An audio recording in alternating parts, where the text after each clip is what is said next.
E o assunto é som. Na telegrafia, você pode usar o som, pode usar um sinal de luz.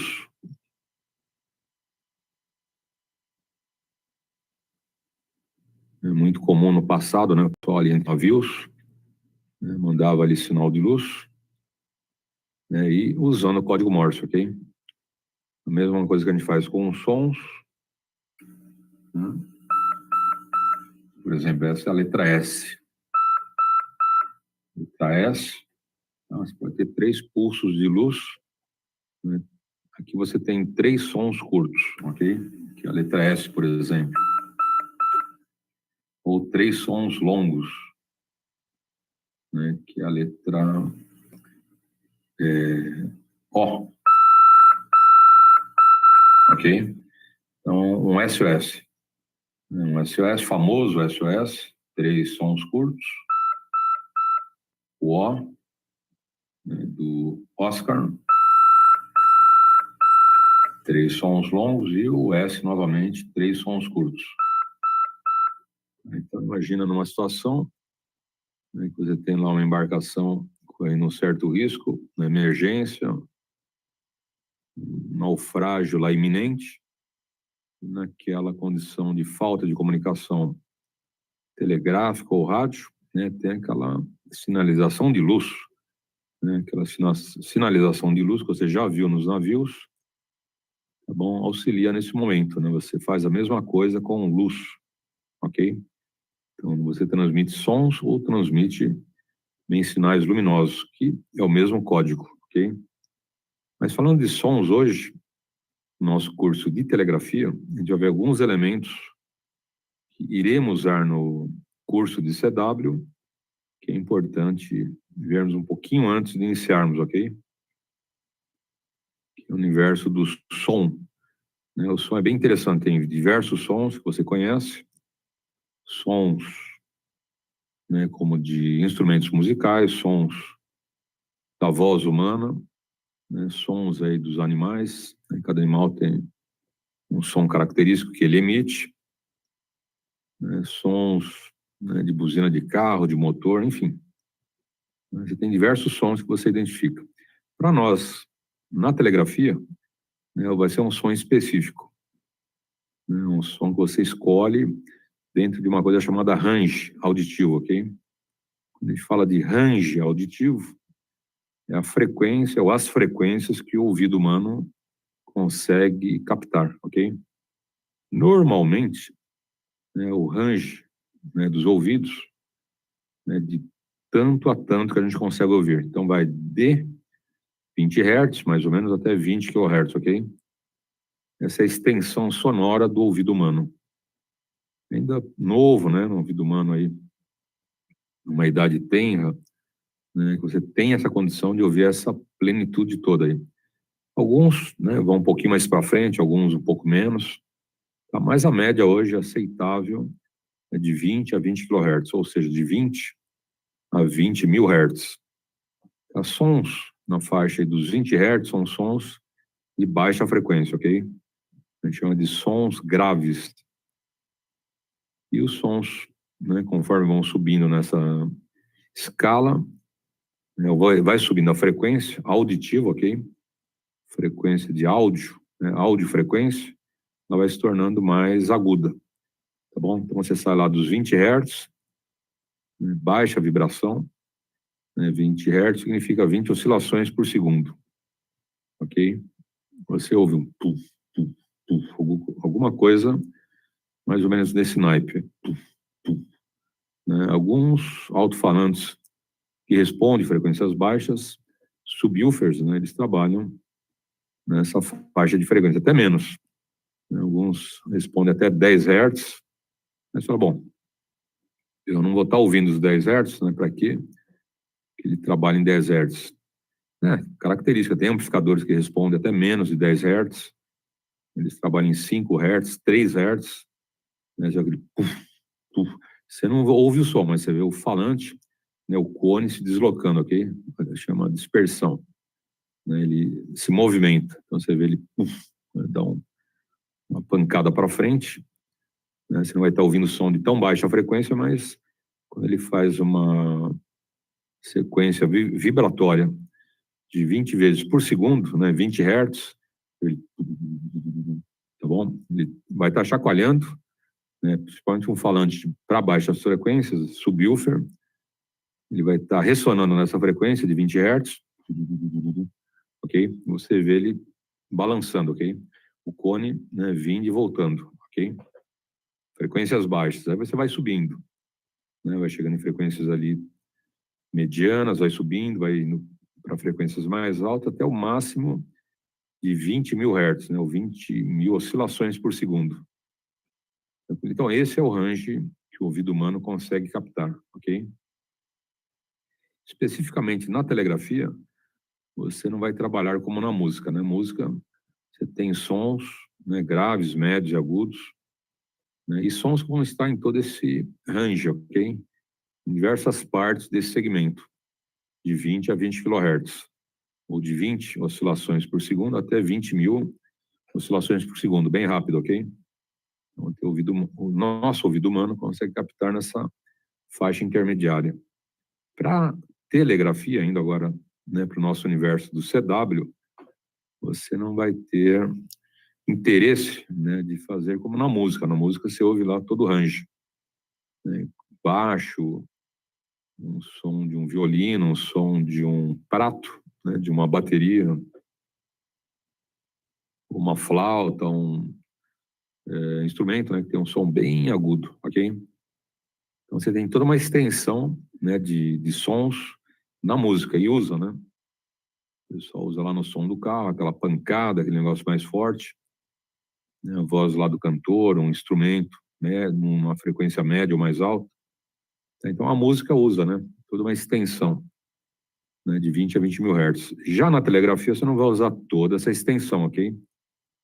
Vai usar uma parte desse segmento. Normalmente você usa de frequências médias para cima, tá? E não vai muito agudo também, né? Não adianta ter um som muito agudo que para telegrafia, o interessante é ser um som inteligível, ok?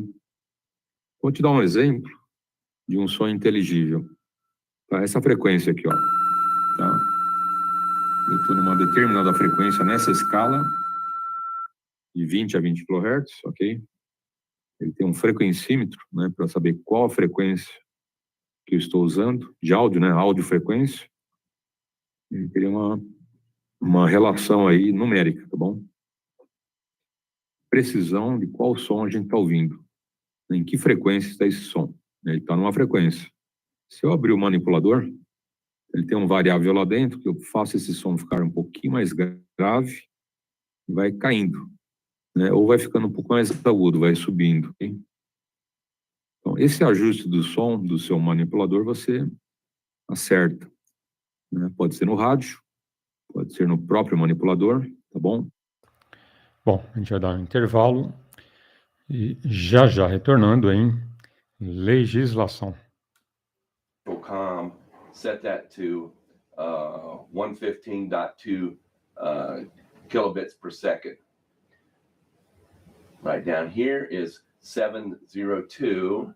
I would go ahead and set that to 115.2 kilobits per second. Okay, once we get out of that, we escape out of there. So go to menu, go to 7,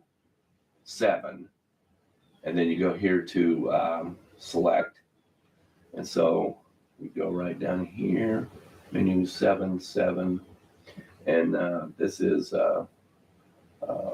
actually 7.8 is USB audio output level. We want to set that to 100. Just leave that at 100. You want to go over here to your power setting and set it to about 25 watts. You can go in here to the meter, change the meter to ALC. You change it like that, makes it a little bit easier. Make sure that you're in the upper sideband, so So here's that upper sideband right there. Going to go up here to 06. So that's menu 7, submenu 6. USB audio input level, set that to about 40. And then menu 708, USB audio level output, set that to 100. All right, and the last menu setting is you're going to go to the advanced menu, hit advanced, and you're going to dial up menu number 18, virtual enhanced COM port. Select that, and you want that to be push to talk.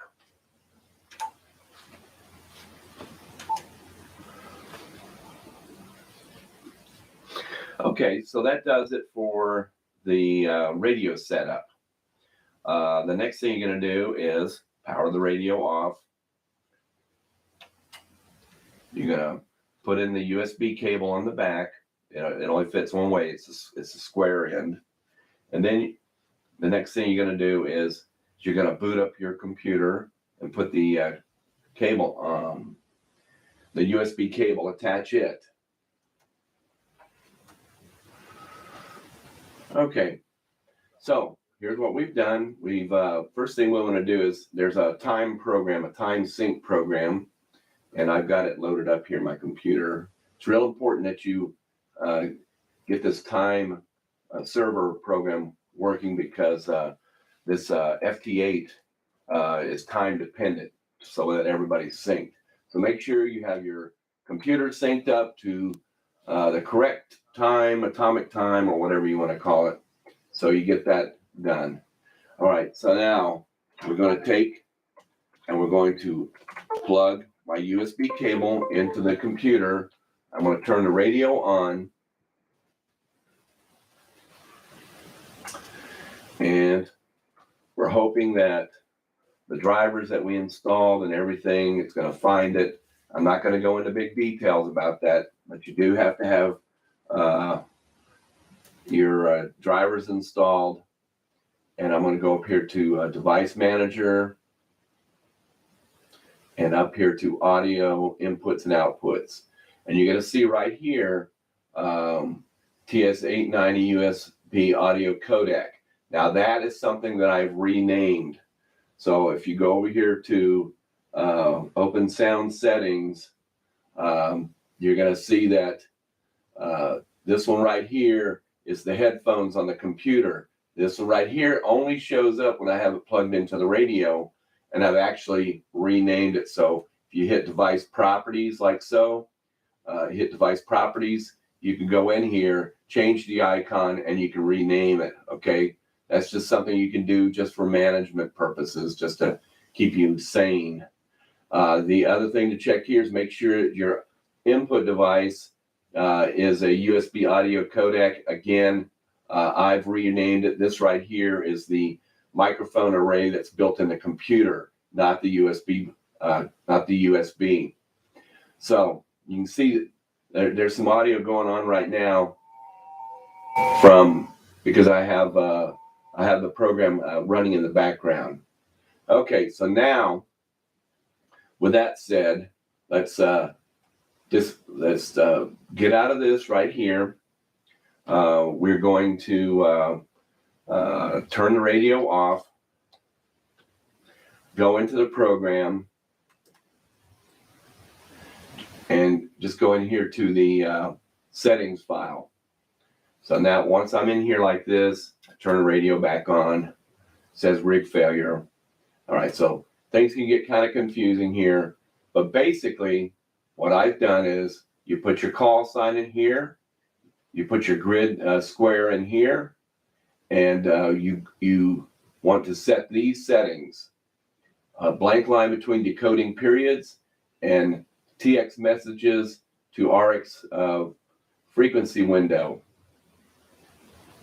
Behavior, I checked monitor returns to last used frequency, and double click on call sets TX enable, which is kind of cool.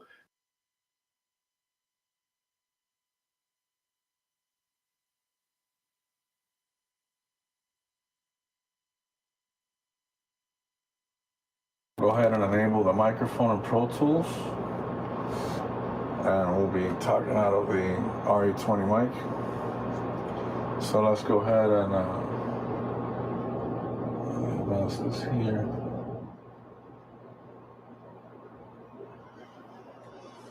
Let's go ahead and transmit. And plug in the line-in connector in the rear. And that's what it sounds like. This is using the, let me lower the audio, it's a little hot, audio 1, 2, that's fine right there. So these are the settings on the MBox 2 Mini. If you have one with one of the sessions, it should be set the same way. The controls should be in the same order. So let's see here. Let's lower down the carrier. Down back this it's up to 15.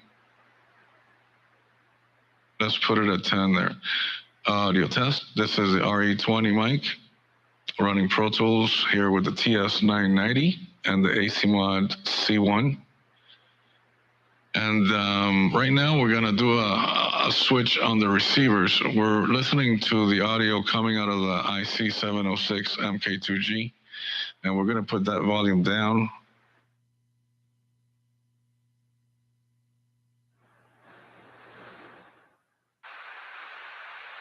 Okay, so this is what it sounds coming out of the Drake R8 receiver. Obviously, a lot more full-bodied. We are receiving in 6K, 6 kilohertz of bandwidth on the receive there on the Drake R8. Now, the Drake R8 has a tone control. I can play with it, and that's right in the middle. If I bring it towards the right, you get a lot more highs. Audio 1, 2, audio 1, 2, 3. And if I bring it towards the left, you get a lot more bass here. Oh yeah. And we bring the tone control back to the 12 o'clock position. Audio 1, 2, 3. So that's 6 kilohertz bandwidth receiving on the Drake R8 receiver. And that's what it sounds like as compared to the ICOM IC706. Actually, we can mix both audios in. I'll bring up the level on the 706 MK2G and mix them both in here live. Audio 1, 2, audio 1, 2, 3. Here we have the audio of both the IC706 and the Drake R8 receiver mixed together. So let's kill the R8. And this is just a 706 MK2G. Wow, what a difference. I think I like the Drake a lot better. I'll bring this down and we'll put that up.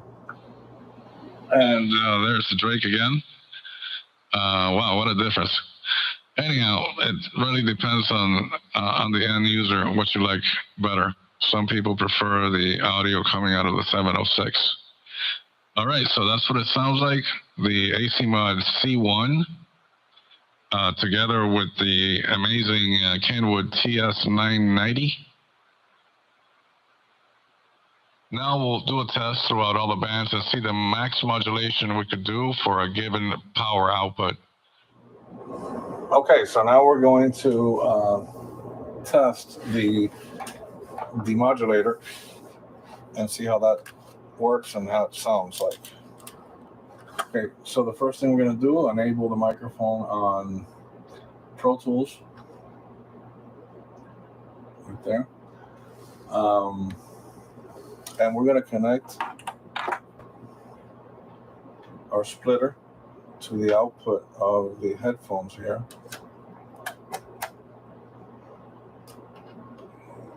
And connect it to our line in and our computer. Okay, so our monitor output, as you can see there, it's a bit too high. Let's see. Our monitor output, as you can see, is a bit too high there, so we'll bring that down around there. Now again, we're listening to the receive. What you see there is the receive on the radio. If we use the fader, if we fade towards the TX, now we're listening only to the transmission audio, and if we switch over to the RX audio, all we're listening to is the received audio. Okay, so right in the middle for now.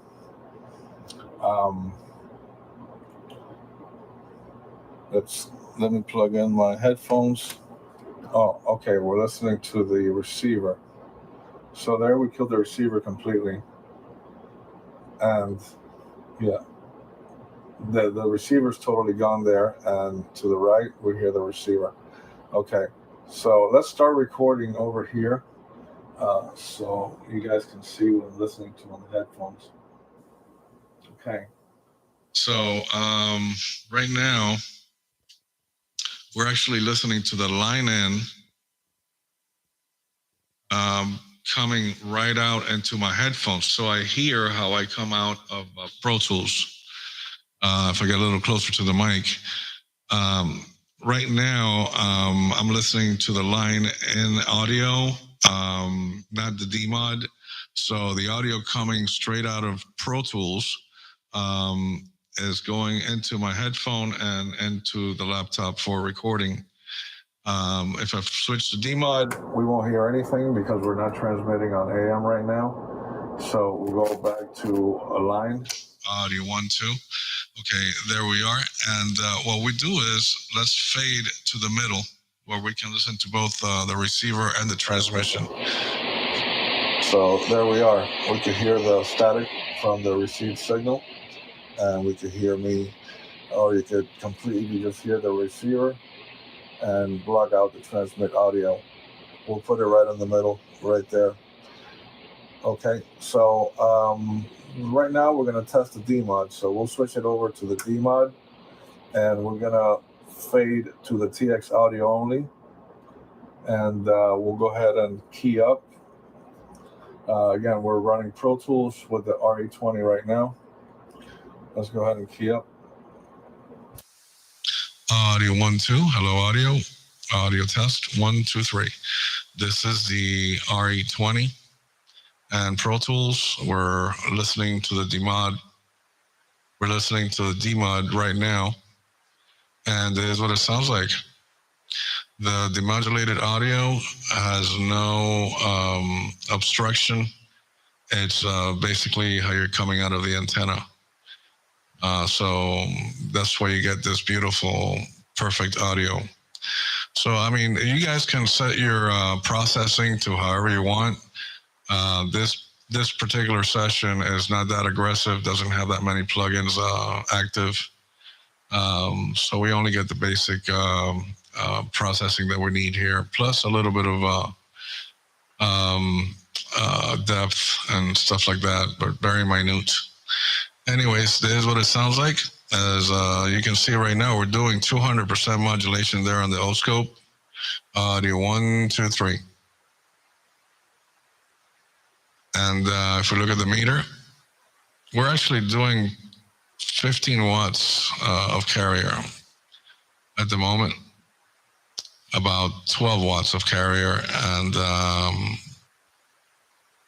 audio 1, 2, about 40 watts, 40 to 45 watts PEP. That puts us right at 200% modulation. So that's the audio coming out of the demodulator. And to listen to the line-in audio, we just flip it down. To listen to the line-in audio, we just flip it down. Let me lower the audio here. It went a little hot on me. To listen to the DMOD audio, just switch over to the DMOD, to the line-in. And apparently that audio is a little lower than the transmitted audio. I would have to match the output. Então vamos lá. O artigo 1º fala o seguinte: este regulamento tem por objetivo disciplinar as condições para a execução do serviço de rádio amador e a obtenção do certificado de operador de estação de rádio amador. As estações do serviço de rádio amador devem operar nas condições estabelecidas no regulamento de uso do espectro de radiofrequências, bem como no regulamento sobre condições de uso de radiofrequências para estações do serviço de radioamador. Então, você percebe que esse artigo 1º é direto aí para nós, radioamadores. Né? Fala que você vai precisar do quê? Do seu COER, você vai ter depois a sua licença, ok? E tudo isso especificado aqui no artigo 1º. Tranquilo? Então, dos objetivos, a partir do momento que você quer ser radioamador, vai precisar aí do COER, da licença, consequentemente, você vai ter o seu indicativo, ok? Então, o artigo 1º fala aqui desse objetivo maior, que é a obtenção do COER. Bom, o artigo 2º fala o seguinte: a execução do serviço de radioamador é regida pela Lei 9.472, de 1997, pelo Regulamento do Serviço de Telecomunicações e por outros regulamentos, normas aplicáveis ao serviço. Então, o artigo 2º fala da Lei Geral das Telecomunicações. A gente estuda sempre, analisa esta legislação, quando chegarmos no artigo 73, 7º, 3º, esse artigo fala das sanções aplicadas aos radioamadores, ok? Então, nesse momento, a gente vai para essa lei aqui, ó, que é 9.472, ok? Nesse momento, não. Né? Por enquanto, a gente vai ficar só nessa legislação, lendo aqui todos os artigos, mas quando chegarmos aqui no 7.3, a gente vai, né, para essa lei, ok? Toda a parte de sanção aos radioamadores está nessa legislação aqui, que é a Lei Geral das Telecomunicações, tá bom? Mas lá na hora eu aviso. Né? A gente abre essa legislação, a gente lê nesses 2 capítulos que fala das sanções, ok? Então, só para lembrar que essa é a lei máxima das telecomunicações, tá bom? Bom, a gente vai dar um intervalo e já retornando em legislação.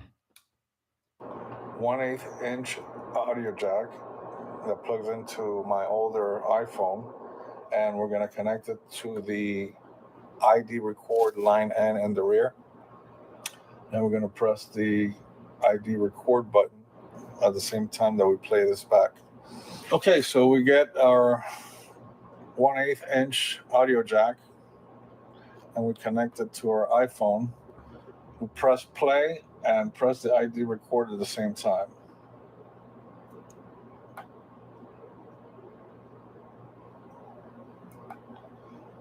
Okay. Now let's test it out on the air. Okay, so now we have actually transferred our recorded ID into the ACMod C1. And now every time we key up, let's see, let's start recording on Vegas. So we'll go ahead and transmit ACMod Hi-Fi.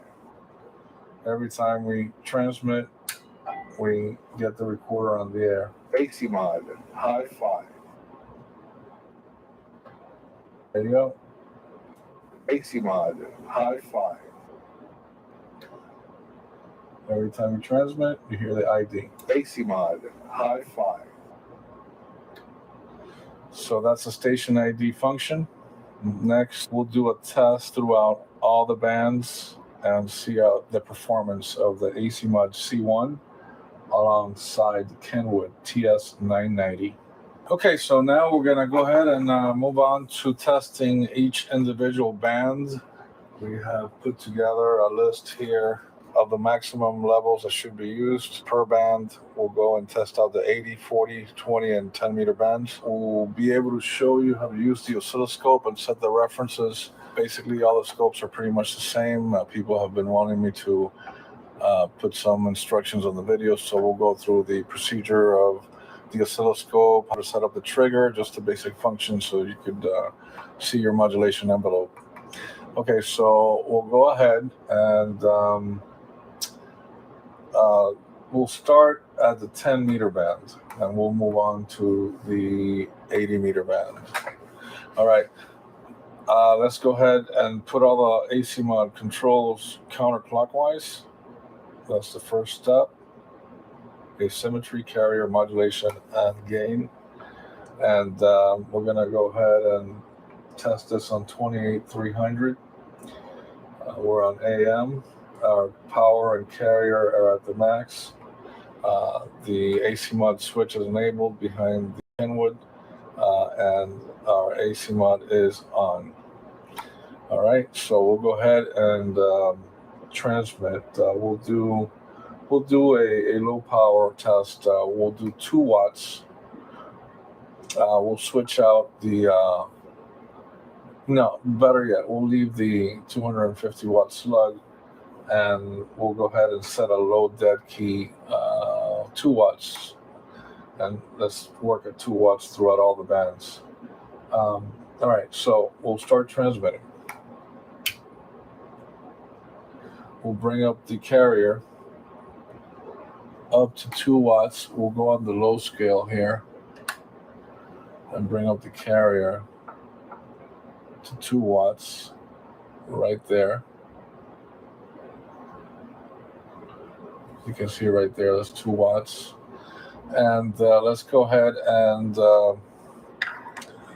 run the tone. We have set on 800 hertz tone. So there's the tone. As you can see, the modulation envelope starting to form. But first, we forgot to set a reference here on the oscilloscope. So let's go ahead and unkey. Take out the tone. Key again. And we have the 2 watts set. At the beginning, when you start transmitting, it'll level out as it gets warm, but there it'll stabilize. We have 2 watts there, so let's bring up a reference. So it's 2 divisions. Each square is a division, so let's go ahead and lower the voltage per division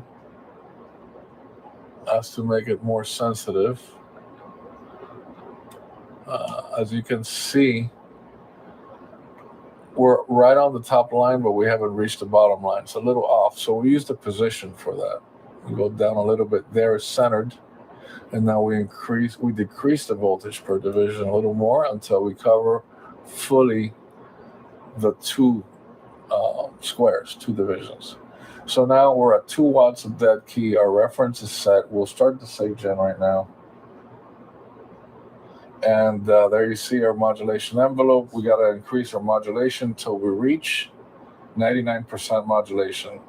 That is when the lower, the valley, or the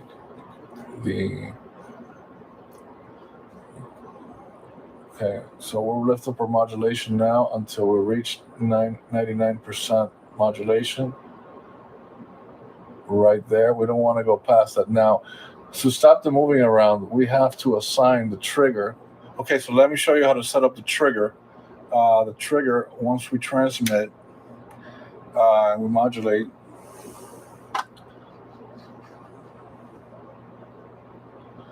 and that's 100% modulation right there. That's 100% exactly right there. Now, if you come across this,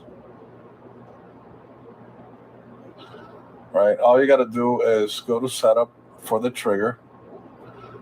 You press setup, then you come and you assign the source to channel 3. Okay, and we move our level here, and actually what we're doing is we're making it sync to the rising edge right there. So that's 100% modulation. So let's unkey. Let's take off the 800 hertz tone. Let's transmit. We got our 2 divisions. Let's lower the gain a little down. That's correct.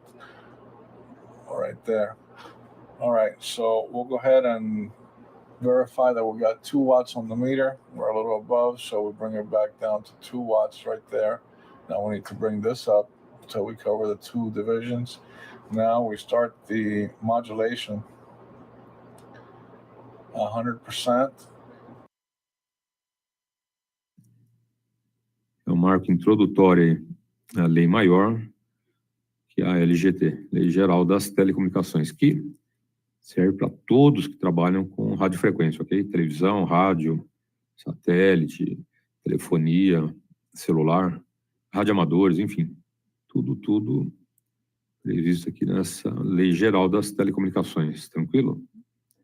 Bom, no artigo 3º eu falo o seguinte: o serviço de radioamador é o serviço de telecomunicações de interesse restrito, destinado ao treinamento próprio, intercomunicação e investigações técnicas, levadas a efeito por amadores, devidamente autorizados, interessados na radiotécnica, unicamente a título pessoal, e que não visem qualquer objetivo pecuniário ou comercial. Nesse artigo 3º, a própria legislação fala dos objetivos. Como, né, você tem lá em cima, elencando o capítulo, fala dos objetivos, esse artigo 3º, né, retrata praticamente todos, ok? Quais são os objetivos do radioamador? No artigo 3º já falam. É serviço de telecomunicações, a gente fala aí com as antenas, através das antenas, né, melhor dizendo, com outros amigos, com outros estados, com outros países aí do planeta, ok? Então, telecomunicação pura, né? Nosso hobby trabalha com radiofrequência.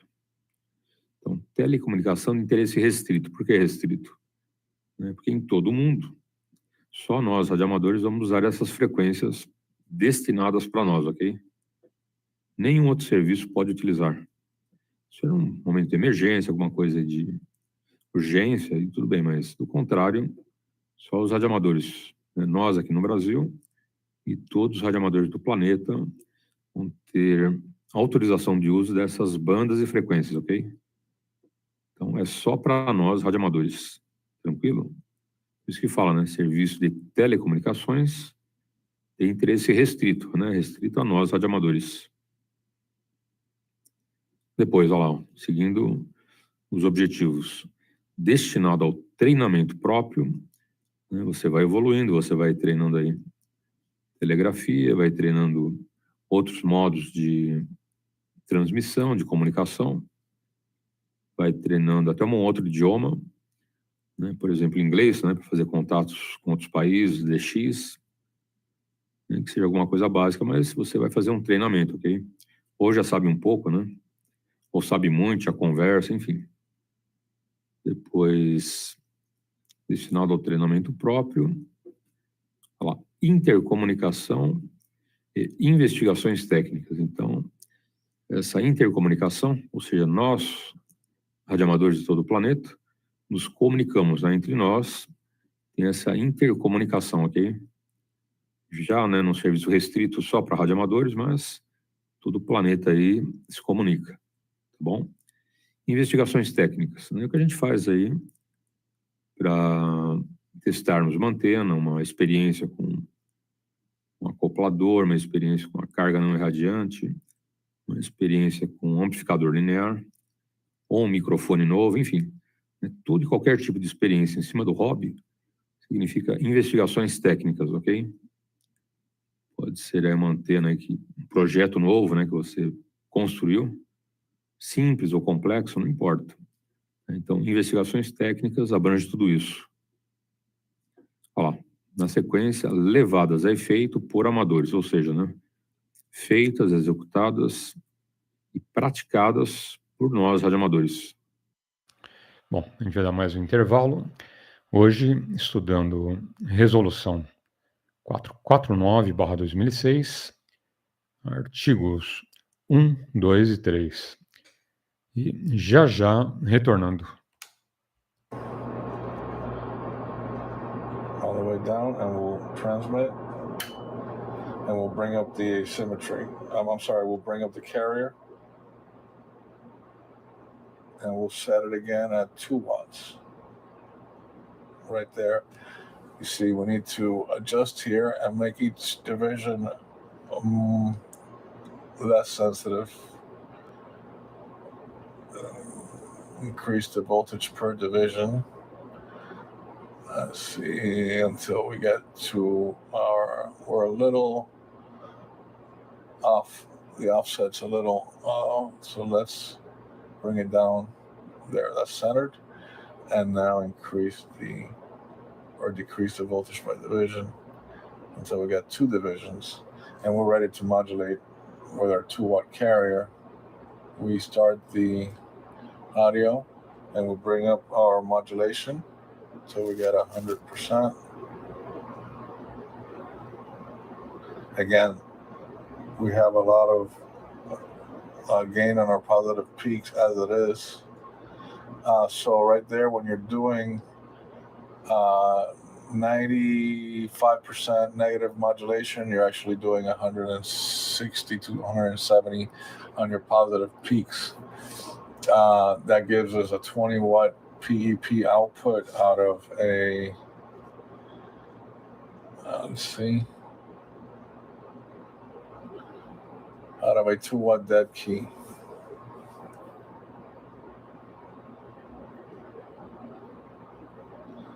All right, that's on key. Now let's move on to the 80 meter band. I think 3850 is the AM window. Right there, and let's put all the controls down. And transmit. Bring your asymmetry. Let's bring it up again to 2 watts. Your carrier control. And start the tone. Now, not just yet. We need to adjust our reference here. So again, we got to make it less sensitive and increase our voltage per division on our oscope till we reach the 2 divisions.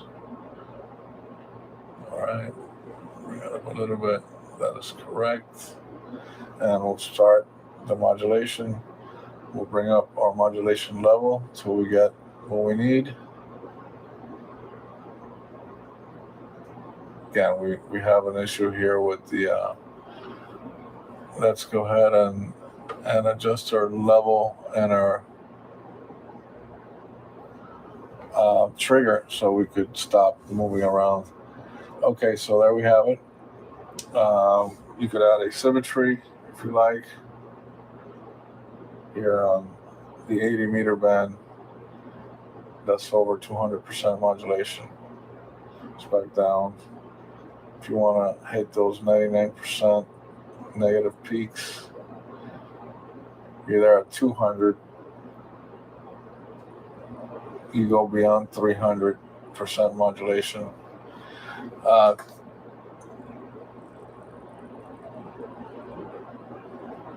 you go. That's your modulation envelope right there. And we'll bring back down the asymmetry. That leaves us at 200% modulation. We'll bring down the modulation to 100%. We lose a little bit on our negative peaks. Again, to stop the blinking, you adjust your level for the trigger. And there it is. The AC Mod C1 and the Kenwood TS990.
Depois, olha lá, mais um objetivo. Devidamente autorizados. Olha lá. Mais um objetivo, você para fazer tudo isso, para ser radioamador, né, tem que fazer aquela provinha, aí você consegue o seu COER, consegue a sua licença, consegue o seu indicativo.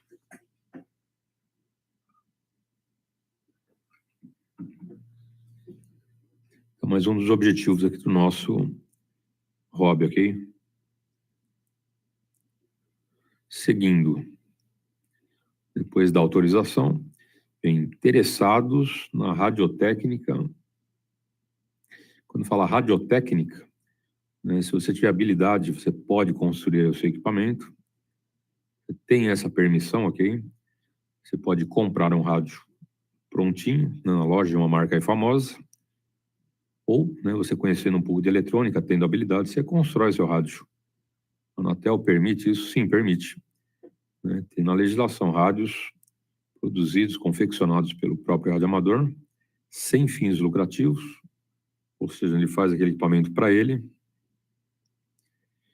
e utiliza, né, na estação dele esse equipamento para ter contato com outros amigos. Tem restrições? Tem, né? Esse equipamento tem que ter a banda ou as bandas destinadas à sua classe. Se você é classe C, né, naquele limite das bandas e potências permitidas para a classe C, ok? Se for classe B ou classe A, idem, né? Vai ter os limites de bandas, potências, segmentos, frequências para você falar.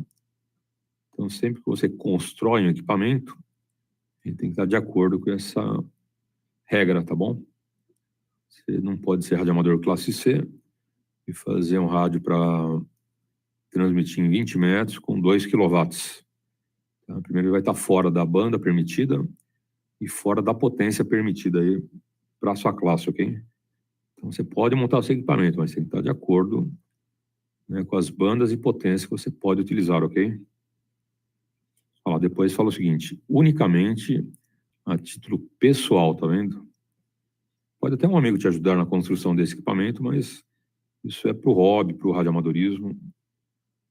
E depois fala o seguinte, ó, e que não visem qualquer objetivo pecuniário ou comercial. Então, o que é isso? Pecuniário, dinheiro, ok? Então você não pode ter nenhum objetivo no rádio, de fazer alguma coisa pensando em vender, comercializar. Então, comércio fora do rádio, tudo bem. No rádio, na radiofrequência, é proibido. Né? Falar, tem um rádio aqui para eu vender, que eu fiz, que eu montei. Né? Eu fiz 10 unidades, estou vendendo aqui por R$2.000. Não pode.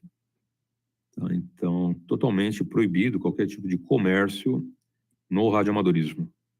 Eu falei, fora tudo bem. Vai numa feirinha, num ponto de encontro, numa confraternização de radioamadores, né? Pode ter lá um espaço, né, para o pessoal comercializar rádios, vender, trocar, tudo bem, mas na radiofrequência é proibido, tá bom?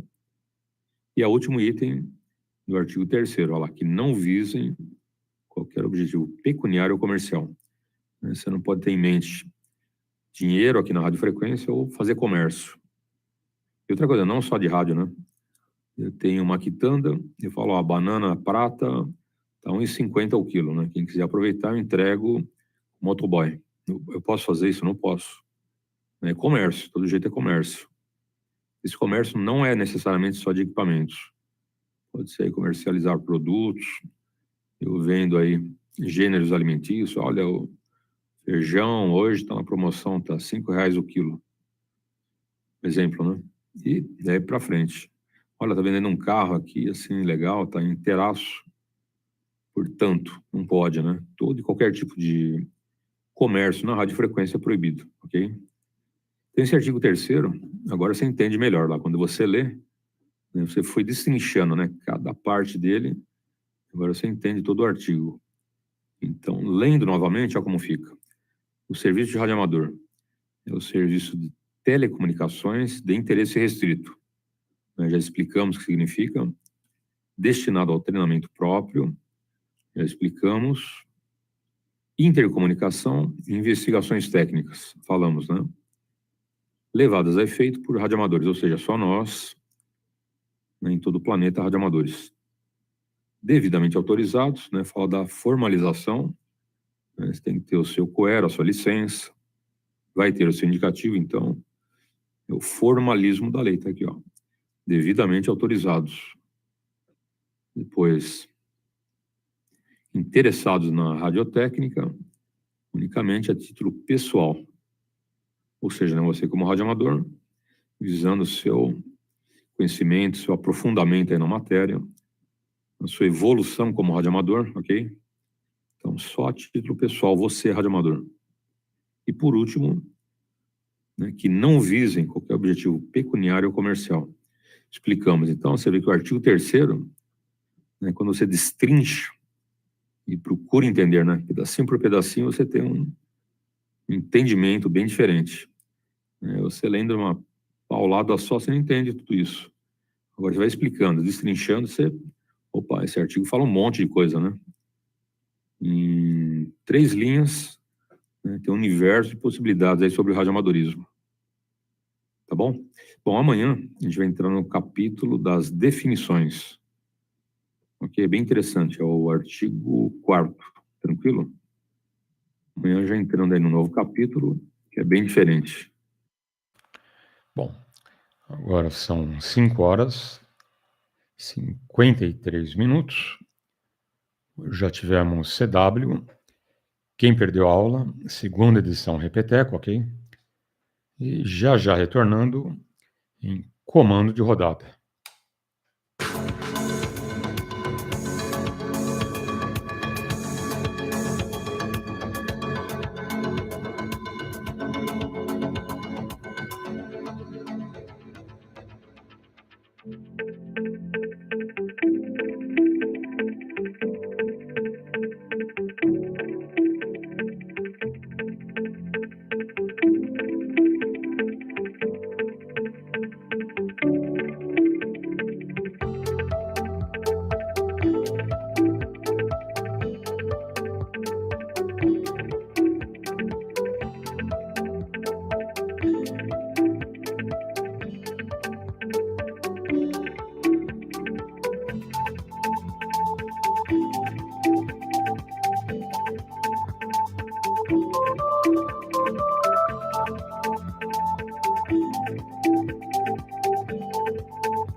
Hello, welcome to another AC Mod video.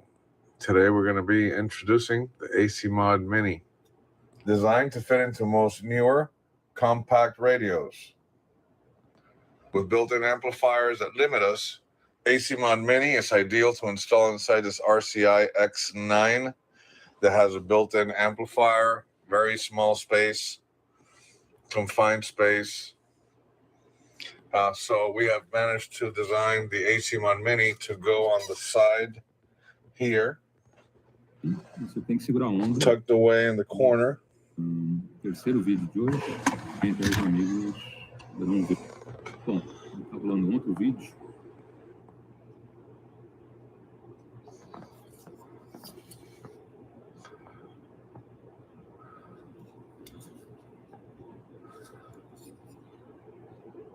The AC Mod Mini has been arranged to easily fit inside compact radios. Here on this side, we have our remote, our sideband output, our line in, and our line in ground. Over here, we have our TX 8 volt for our amp keyer, 12 volts in, 12 volts out to the DC to DC converter, our ground, our amp keyer, our 24 volts in from our DC-DC converter, and our modulation output to drive the RF finals. Over here you have two connectors. This makes it easy to install inside multiband HF radios.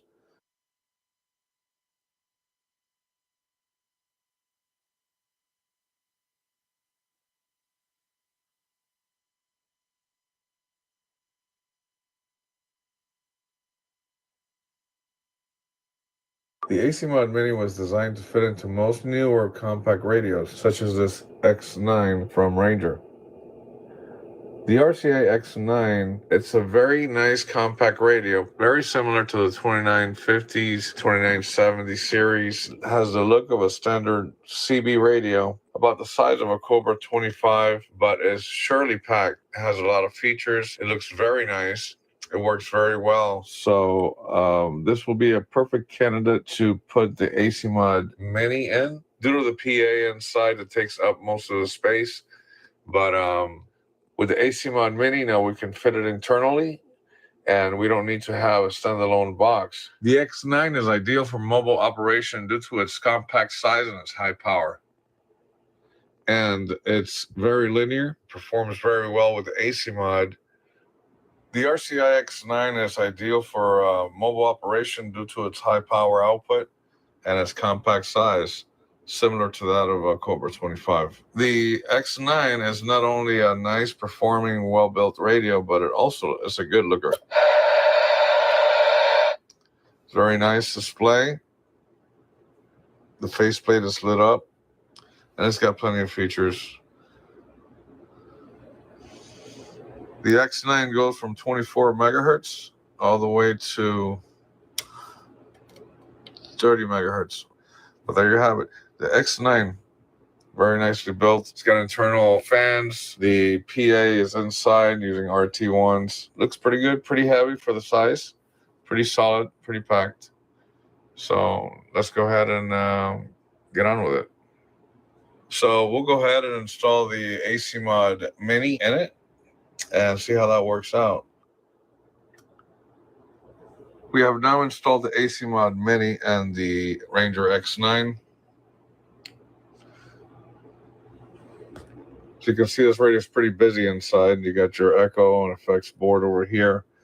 You got your built-in PA here that takes up most of the space. This radio reminds me a lot of the 2970, 2950 series, just they made it more compact. We've done all the necessary mods to install the AC Mod Mini. And here you see the AC Mod Mini installed. It goes right behind that IF can into the side, barely taking no space.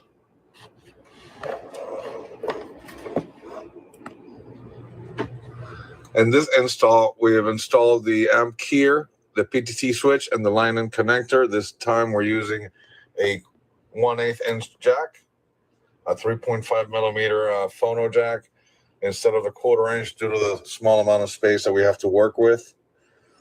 And all the necessary hi-fi mods have been done. We haven't labeled it yet, but here we have our PTT jack, our amp key and relay, and we'll go ahead and put the VFO wine and the high and low power switch later on.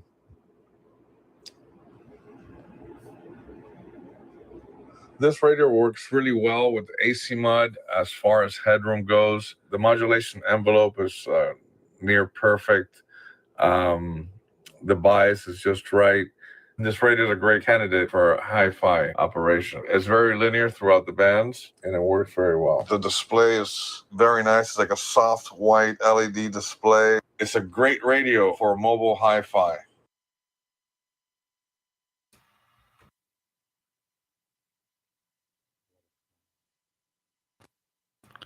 São 6 horas 6 horas 3 minutos, 6:03. Lembrando da nossa campanha de doação de sangue.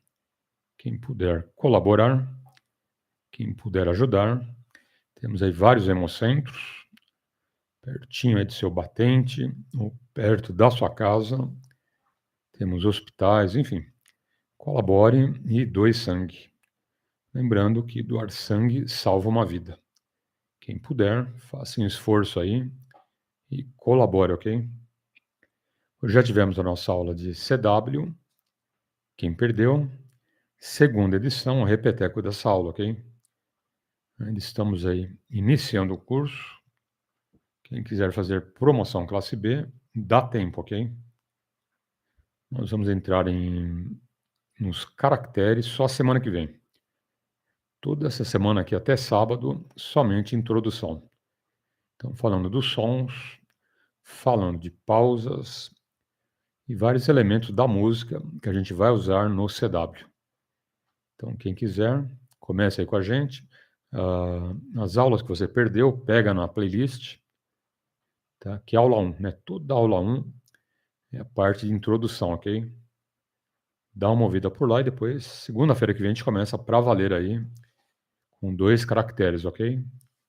E qualquer dúvida, dá uma alô para a gente.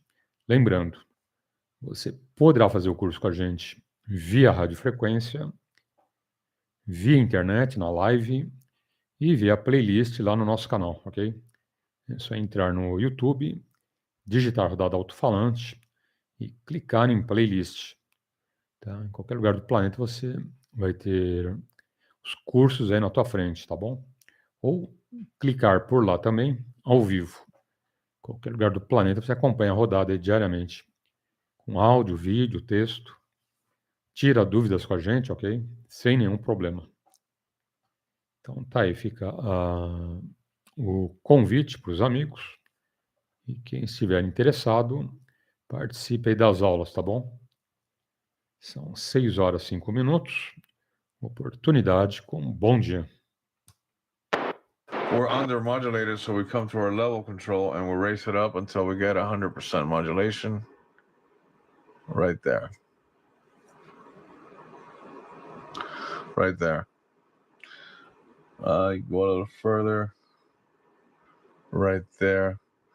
Right before you start pinching. That's about 105%. If you want more positive modulation, you can raise up your asymmetry. That's 150, that's 200, 250, 300, and beyond. This radio performs very well as far as the response to the audio envelope. The bias is correctly set, so we get to modulate all the way down to 99% negative peaks. Some radios are biased in a way that we can't achieve that, but this radio is very good for that. I highly recommend it if you want a hi-fi mobile station, and you can use it on your base station as well. The AC mode gives you up to 14 kilohertz of bandwidth. However, using your audio processing, you should roll it off at 6 kilohertz. Okay, so we'll now show you how to set up the AC Mod Mini. Straightforward, very simple, just like the other AC Mod boards. First thing we're going to do is make sure we have our line-in connector connected. It's coming from our signal generator at the moment. We're going to be feeding in a 800 hertz tone into it from Pro Tools. And we're on AM. And we'll begin by keying up. And as you can see, we have to set the reference to 2 divisions on the O-scope. And we're going to start off with a 2-watt dead key. Right now, we have almost 1 watt in the bird. We'll go ahead and go to the carrier control and bring it up till we hit 2 watts. Right there. Now, we could go up to 10 watts. This radio just did 150 watts on sideband. So it has pretty good output. And we'll check it out now. We could raise up our carrier up to 25 watts. Right there. We'll back it down. We'll put it at 2 watts. And we'll take it from there. First thing we'll do is set up the reference on the oscilloscope. All right, there should be good. Bring it down a little bit. Span a little bit. Okay, next we'll generate the tone. Let's adjust the times per division. Let's adjust the trigger. We'll have to readjust it anyways. So at the moment, we want to reach that line right there and that line right there, which is our 100% modulation mark. We'll raise up our level, modulation control, until we reach 100% modulation right there. We'll adjust our trigger, and there we have our 100% modulation. That's our 0 volt line. Those are our 99% peaks. That's 100% modulation peaks right here. That's our negative 99% modulation peaks. Not only does the AC mod give you a 14 kilohertz bandwidth, which you could roll off with your audio process, but it also gives you the asymmetrical control, which gives you loudness by increasing the positive peaks on your modulation. We'll go ahead and increase the asymmetry, and you'll see just that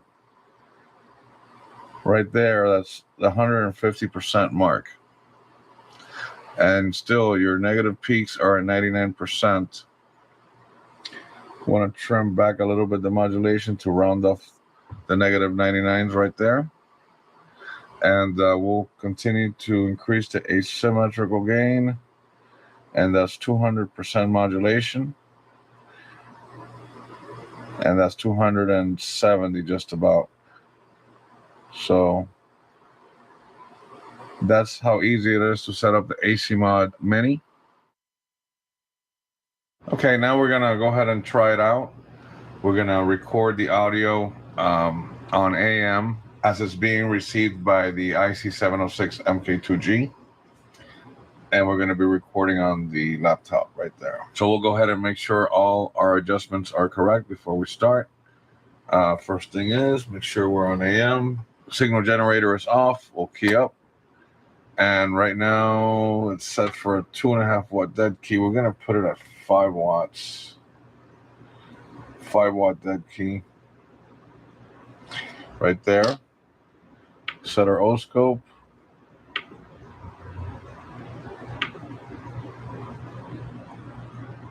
Right there. And we'll open up the mic and test it out first. Audio 1, 2. Okay, we got audio. Kill the mic, and let's adjust the audio controls on the AC mod board. Run the tone again. We're going to go ahead and increase our audio level to reach 100% right there. As you can see, we're slightly above 100%, about 105%. That's our negative 99% peaks, which we can actually, let's bring the audio down from here, the output of the Pro Tools, and raise it up on the AC mod. We're back to 100 there. If you squeeze enough, you see your negative peaks right there start to flatten out. Well, we want to go right before they start to flatten out, which is right there. You got a perfect curve. Okay, we'll back it down just a hair, just to be around 99, 98, right there. Nice and round troughs. So right now we're set. Let's add a little asymmetry. Let's put it at about 120. That's 150. Let's put it at about 120. Right there. So let's kill the SIGGEN, and now let's open up the microphone. And this is a test. Okay, let's kill the mic, run the SIGGEN again. We're almost there. We're perfect. We're doing about 130% modulation. Right there, that's 150, so that's like 130. 130. And we're still doing negative 99s right there. So, okay, all this time this radio's been running. Runs a little warm, of course. A lot of devices in here, a lot of stuff happening. As we can see here on the meter, we're running about 20 plus watts, about 23, 24. 5 watts times 4 gives us 20, which is our 100% modulation. Using the asymmetry control, that's why we have the extra 2, 3 watts. And that's going to give us the extra loudness that you're looking for. So there you have it. That's the AC mod's already been set up. Now it's time for the audio test. The AC mod gives you up to 14 kilohertz of bandwidth.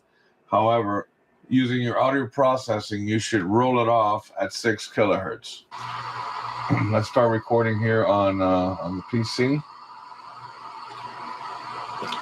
Kill the SIGGEN. Key up, put on the mic.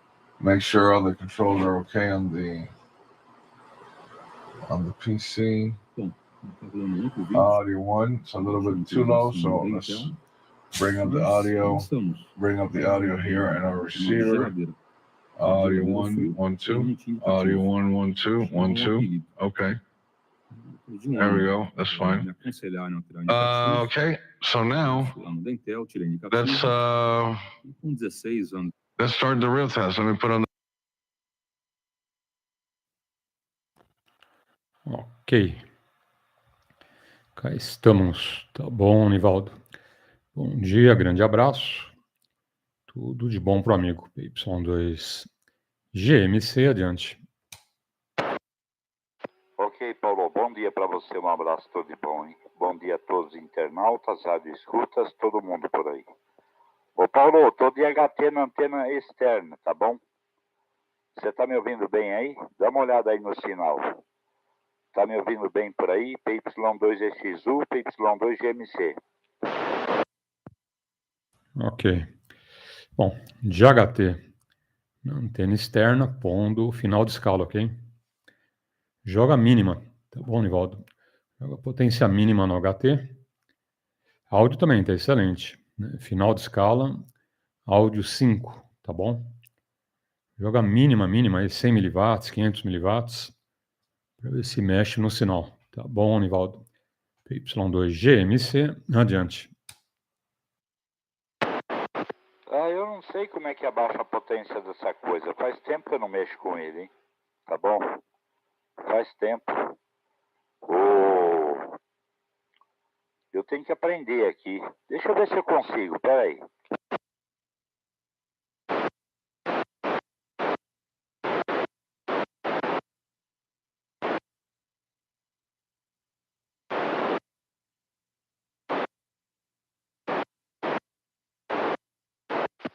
Tá no low aqui agora, low. Caiu muito aí agora? E agora? Câmbio? Ok. Não mexeu nada, hein? Continua chegando o final de escala, tá bom? Vê se não tem extra low. Provavelmente tem high, mid, low, às vezes tem extra low 1 e extra low 2, ok? Então, se low 1 watt, de repente extra low 1, 500 miliwatts, e extra low 2, uns 100, 200 miliwatts, ok? Vê se tem potência menor, que está chegando no final de escala, tá bom, Nivaldo? E o áudio também é excelente, não alterou nada, tá bom? Adiante. Ok, não, ele tem só high e low, não tem extra low, mid low, não tem não. Tá bom? Tá aí.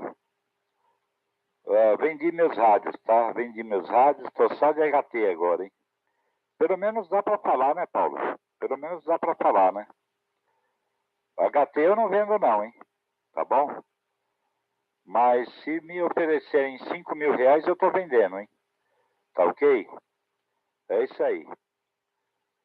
Vou ficar só na escuta, tá bom, Paulo? PY2EXU, PY2GMC. Ok. Só me fala uma coisa, Anivaldo. Como que está a senhora, sua mãe? Né, Dona Hilda, like. Você dá um ok aí no pessoal de casa e na Little Dog. Adiante. Tá tudo bem por aqui, tá? Minha mãe, a Hilda, a Laika, tá tudo bem por aqui, tá bom? Espero que todo mundo lá na sua casa esteja bem por aí também, tá bom? Tá aí. HT faz milagre na antena externa. Pensa o quê? Você acha que eu vou na borrachinha? Eu não. E outra, coloquei 12 volts no HT, hein? Ele é 7,5, 9 volts, eu coloquei 12. Tá bom? O transistor de saída tá nervoso por aqui, viu? Tá nervoso. Mas tá bom. Tá aí, eu vou ficar só na escuta. Um abraço pra você, tudo de bom. Daqui a pouco eu volto. Ok.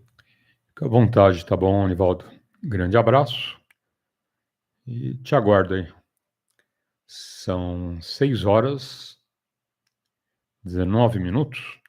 Lembrando os amigos que ontem iniciamos mais um curso de CW. Quem quiser começar com a gente, dá tempo. Pode ficar tranquilo, porque a aula mesmo, telegrafia só a semana que vem, ok?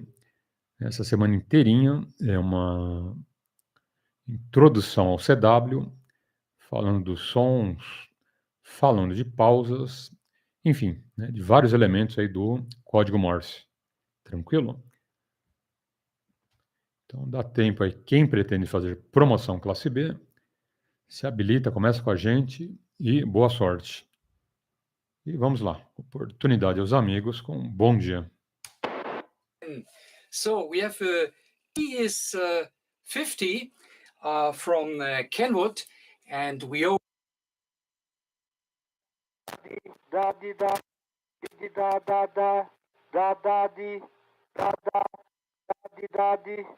Meu, Positivo. Para relembrar, faz o curso aí com a gente. É de graça, hein, Nivaldo? É de graça e pode fazer quantas vezes quiser cada aula, hein? Tá bom? Revisão de aula também de graça, hein? Tudo na faixa, hein? E ainda com direito a cafezinho, olha que maravilha. Tá louco. Eu não volto mais pro código Morse, não, hein? Zoei pra burro pra tirar a classe B, hein? Tá bom?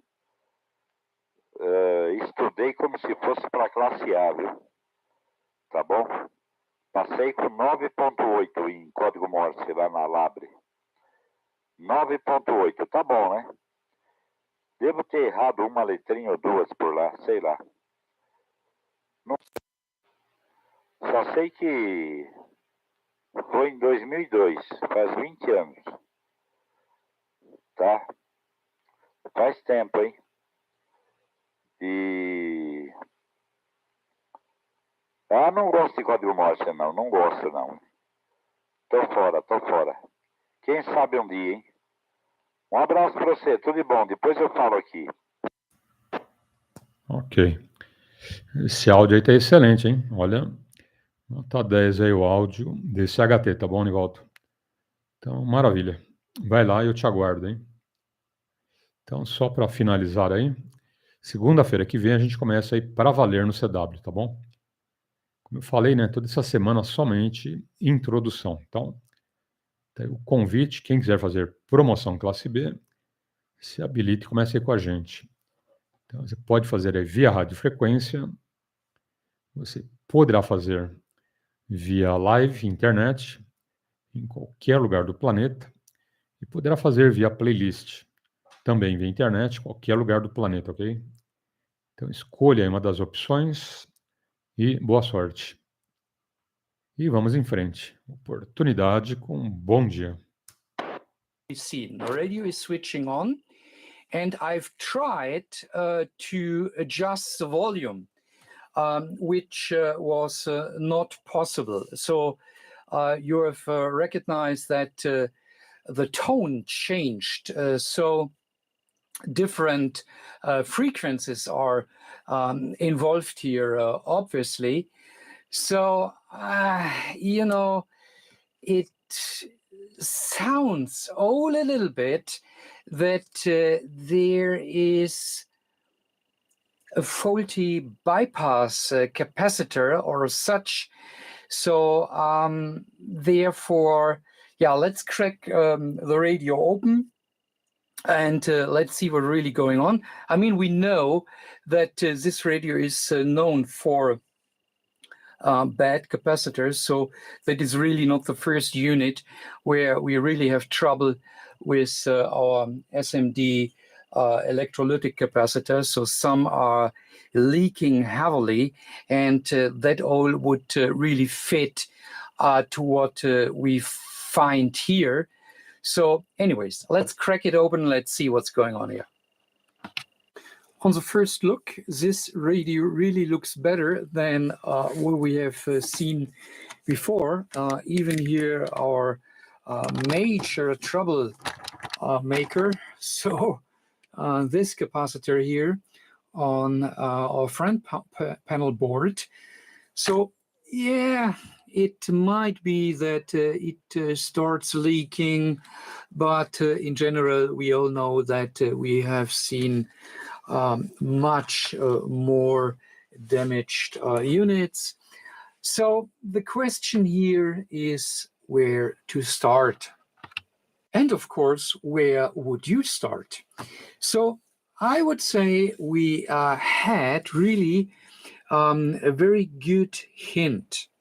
And the hint we had, you have seen that I was trying to adjust the volume, which was not really possible.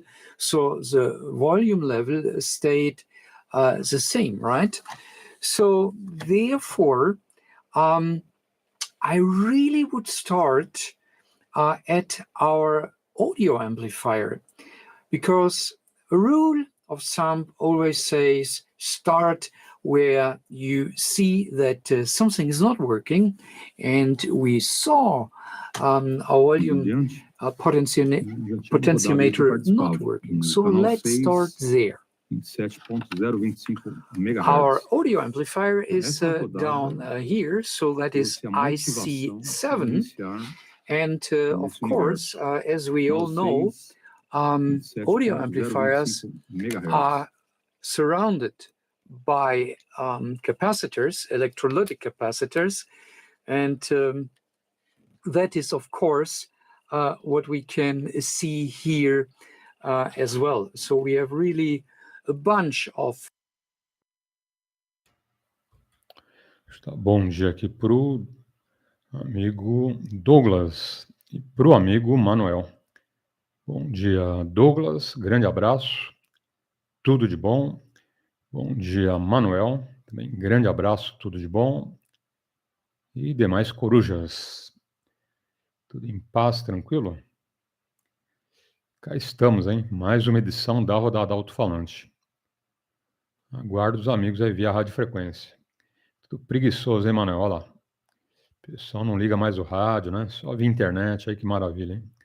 Só na folga, viu, Manuel? Não quer esquentar o módulo, hein? Percebe? Só não quer gastar o rádio, hein? Já começou 2023 de mão fechada, né? Já começou 2023 aí segurando a potência, mas tá bom. Como é amigo, a gente deixa, né, Douglas? Bom, oportunidade com um bom dia. Capacitors really connected to ground, and that is very often, you know, where we really need to look into. And going over to our board diagram, so here is our IC. So we have seen, or no, we have not seen, so it looked a little bit that there is something already here on the PCB and here we have our SMD electrolytic capacitors. And so, well, let's start here in this area and let's see what's going on. So, and sometimes we can identify a faulty bypass capacitor simply by adding another capacity in parallel to, here our capacitors around our audio IC. And that is exactly what I want to try to do. I mean, since we have here really blocking or bypass capacitors, it is not really necessary to go on the rated value, something which is not too far away from what we already have here on the board is fine. So therefore, I've simply taken here my clips, and I've simply put here, so what is that? 47 microfarad electrolytic capacitor to our clips here, right? And of course, the black one is a minus, red one is a positive. And on the other side, we have here simply two probes, and as well, of course, red and black, so that I know the polarity. And of course, I need to take here away the internal speaker. So my external speaker over there is connected to the radio. And of course, now it will get loud, but that is the only way we can do this test. Passar mais uma informação aí para os amigos. Boa, hein? Informação boa. Ontem, conversando com esse amigo, que está agitando a feirinha em Santo Amaro, ok? Ele está dizendo lá que está bem adiantadas as negociações, tá bom? Ou seja, um local, né, para encontro de radioamadores. Então, qualquer amigo que tente, né, um ponto de encontro para os radioamadores é válido, né? Muito, muito elogiável. Então, pode aguardar que parece que vai dar tudo certo, ok? Então, mais um ponto de encontro dos radioamadores, agora, Zona Sul de São Paulo, Santo Amaro. É só aguardar aí que quando tiver tudo certinho, tudo combinado, eu passo para os amigos, tá bom?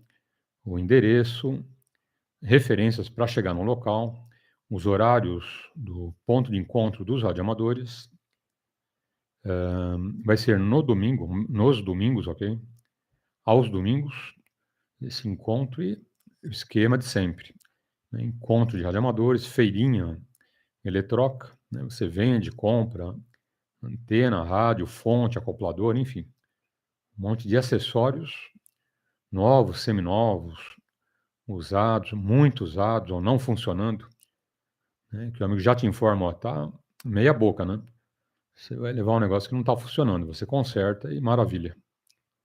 Então, só testa, né? Eu sempre falo o seguinte, qualquer equipamento que você compra nas feirinhas, testa, ok? Você vai ter lá alguém com uma fonte, um medidor de estacionária, dá uma testada no rádio, ok? Vê as potências, vê o funcionamento dos filtros, tá bom? Olha tudo antes de fechar o negócio, ok? É bem interessante. Então, voltando a falar desse novo ponto de encontros, assim que for confirmado, eu passo para os amigos, tá bom? Então, repetindo, vai ser em Santo Amaro, Zona Sul de São Paulo, aos domingos, vai ter comes e bebes, vai ter a feirinha eletroca, ok? Vai ser bem interessante. E uma opção a mais aí para os radioamadores.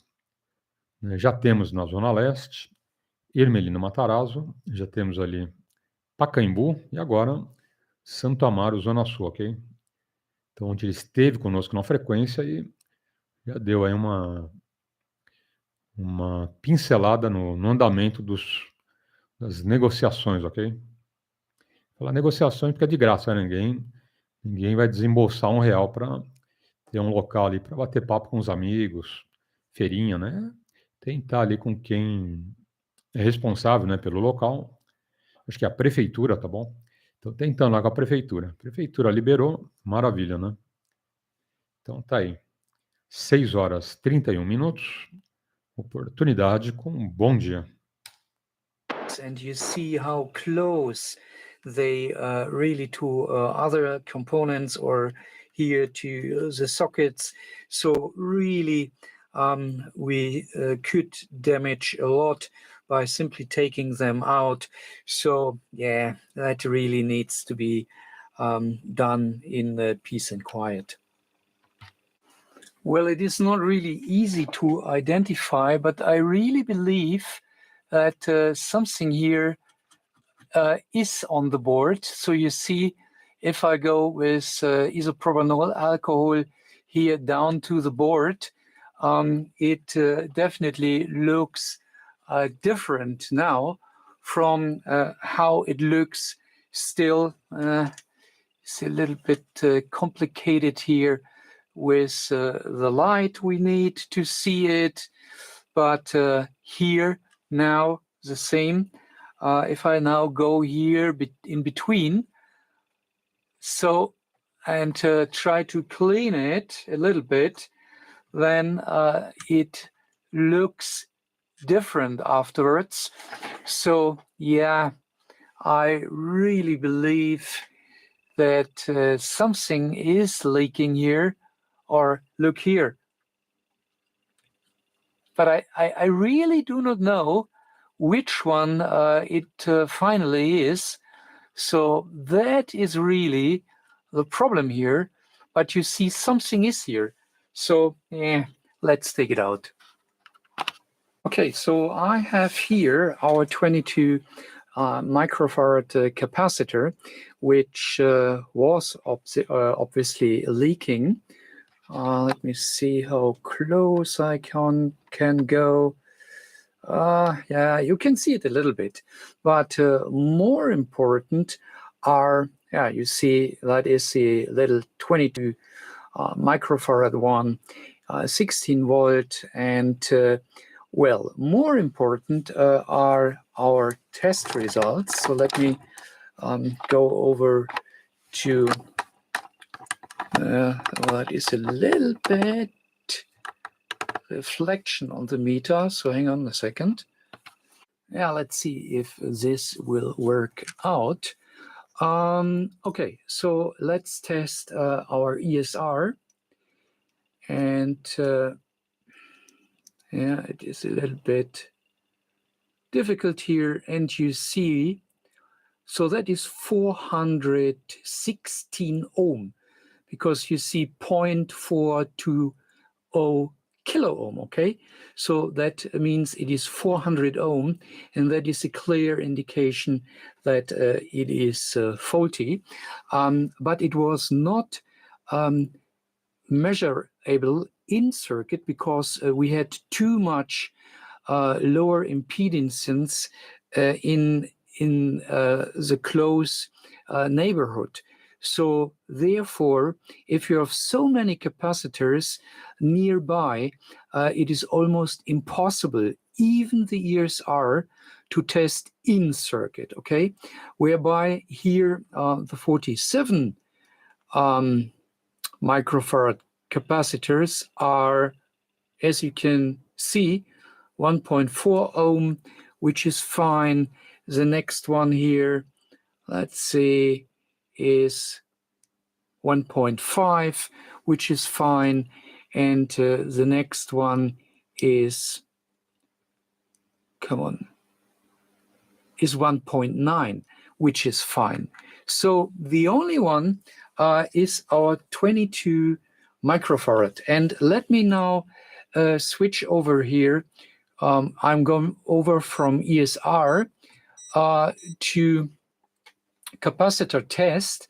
And of course, we all know we have to set our frequency, our test frequency to 120 hertz, which I have done right now. Now, again, let's take here our little, you can't see it, I believe. So that is our 22 microfarad 1. Let's test it in what is the result. And you can see it here. So it is only showing 9.1 microfarad, and it should have 22. So you see, this is a proof that this capacitor here was really the one which was causing this crying or screaming, whatever you want to call it, radio. As you can see here on the board, I have also taken out here our through-hole capacitors, both.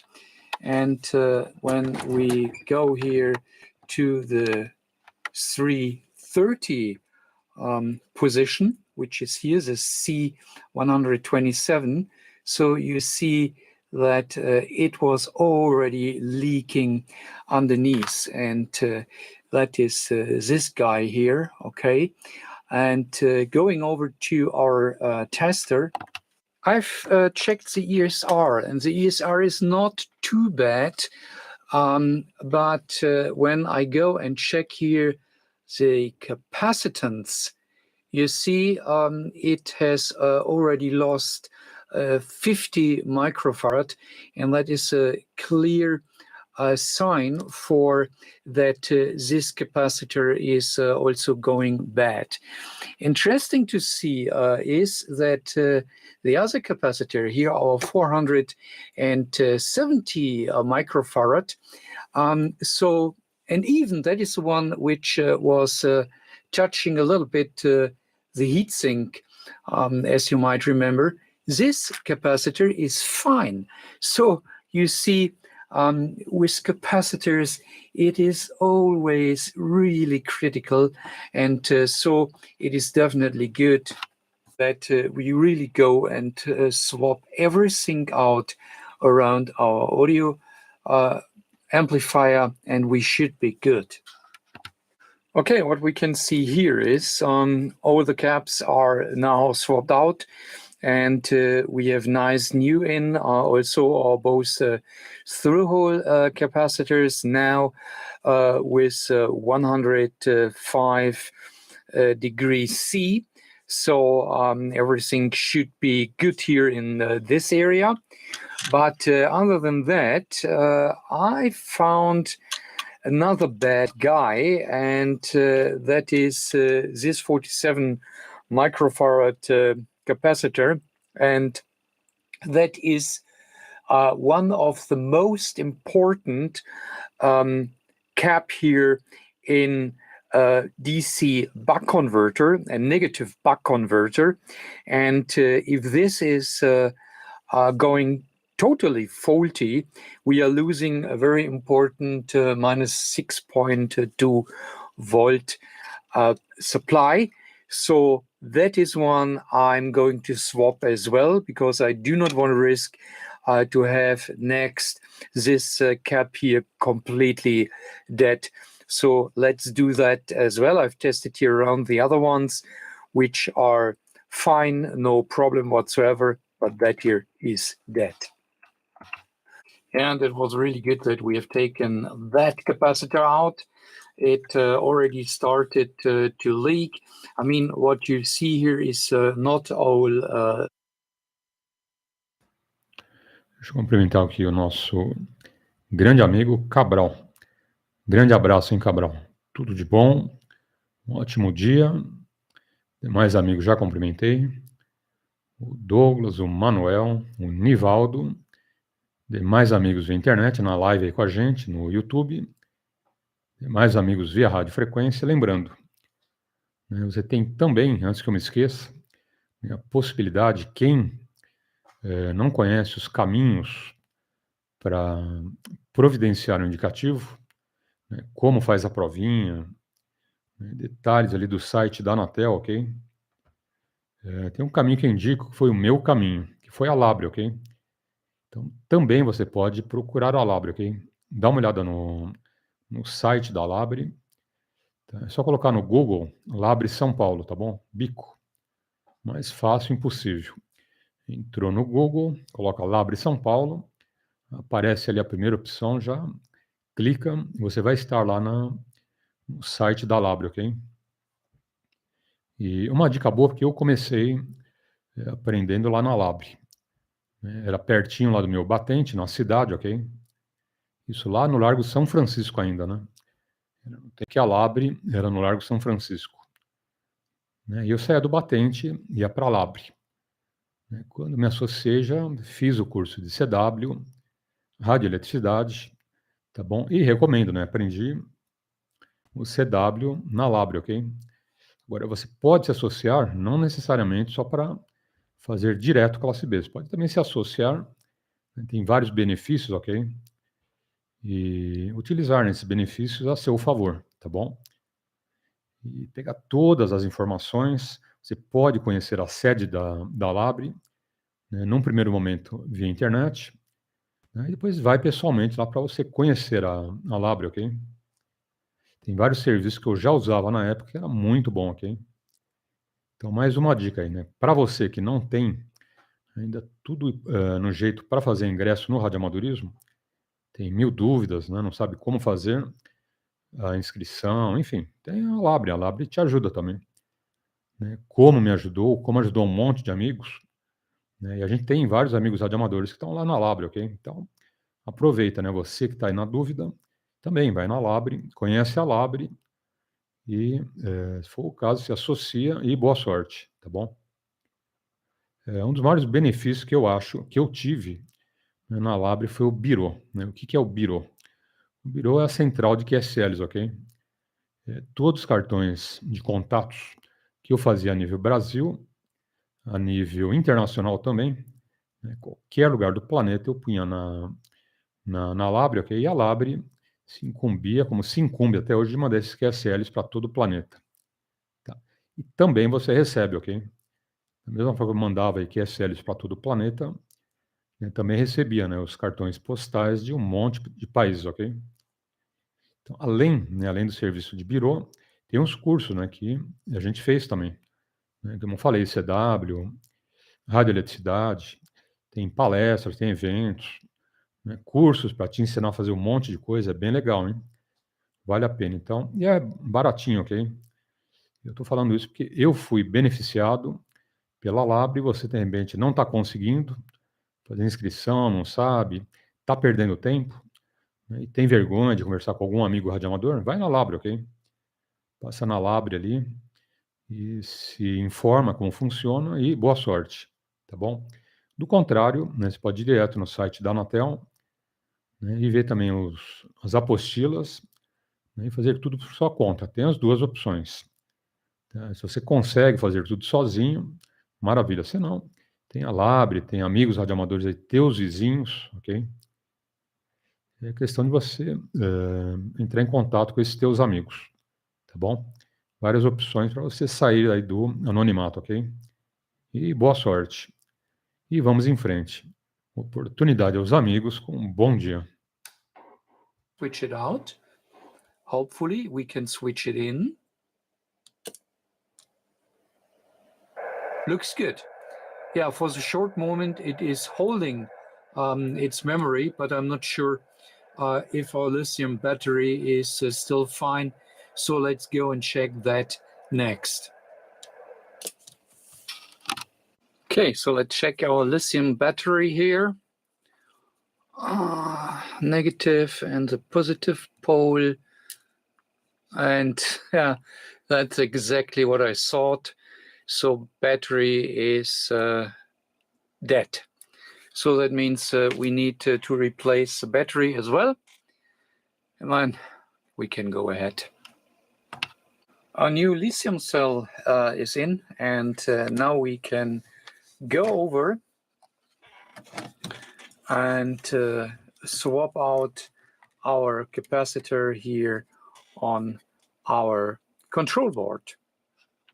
So the old capacitor is out, as we can see. I have now only to clean the pads and prepare everything to put our new capacitor in, and then we should be ready to go. So all critical caps are swapped out, and I hope we can go and come finally to the end. As you can see, the new capacitor is in, all is solid, no problem, so we can go ahead for further testing. Okay, so I'm already testing here our receiver, and of course first for sensitivity to see if everything is working just fine. And the radio here is rated sensitivity wise minus 119 dBm for and that is a little bit different here. It is set 10 dB signal to noise and noise. But on the other hand, when we tested it for better than 12 dB SINAT, that is more or less the same or even better. But anyways, I've already set the generator. Let me go over to the generator to see the figures. Look, and here we have it. So it is really set to minus 119 dBm, which is equal to 0.25 microvolt. And you see that our SINAT is 20 dB plus, whereby 12 dB would be fine. So the sensitivity of this radio is awesome. So it is perfect. So therefore, I mean, I do not go to old bands. So that is not what the radio came in for. It came in for, it will not fire up. And that all is repaired. And you've seen we have additional swapped out some really difficult capacitors, which are really known as troublemaker. And therefore, of course, I do not go now to all the settings. But what I want to point your attention to is that the audio tone, which is coming back here to our tester, is so close. So that means so close to 1 kilohertz, and it can even twiggle a little bit better here. So that is also an indication for a real good setup and a very accurate reference standard here inside. So everything is really good and working fine here. So the only thing I really want to check, that we really can be sure that really everything is fine, is of course transmit. Okay, we should be able to see here my LP500, and radio is set to SSB, of course, and let's test. Without modulation, no power output, that is correct. And you see it's going up. Now let's see what we have. 1 2 1 2 audio, audio 1 2 1 2. Okay, so you see it is peaking PEP of about 150 watt output power. What is from my perspective for this little radio too much, because the heat sink, you know, is really struggling temperature-wise when we are really firing such a high energy out to our antenna. Yeah, so I would not recommend it, but I do not touch it. Well, so this radio is, as we can see, working, receive and transmit. Audio is working as well, because otherwise we wouldn't have been able to put through our microphone, or we couldn't push our amplifiers through our microphone. So everything is fine, no doubt. So therefore, we are really at the end of our video. everything is fine, radio is back working, and can go back into operation. And I'm sure this radio will do a couple of another years because, Kenwood is really stable. Okay, thanks for watching. Catch you next time and hope you learned something. Bye-bye.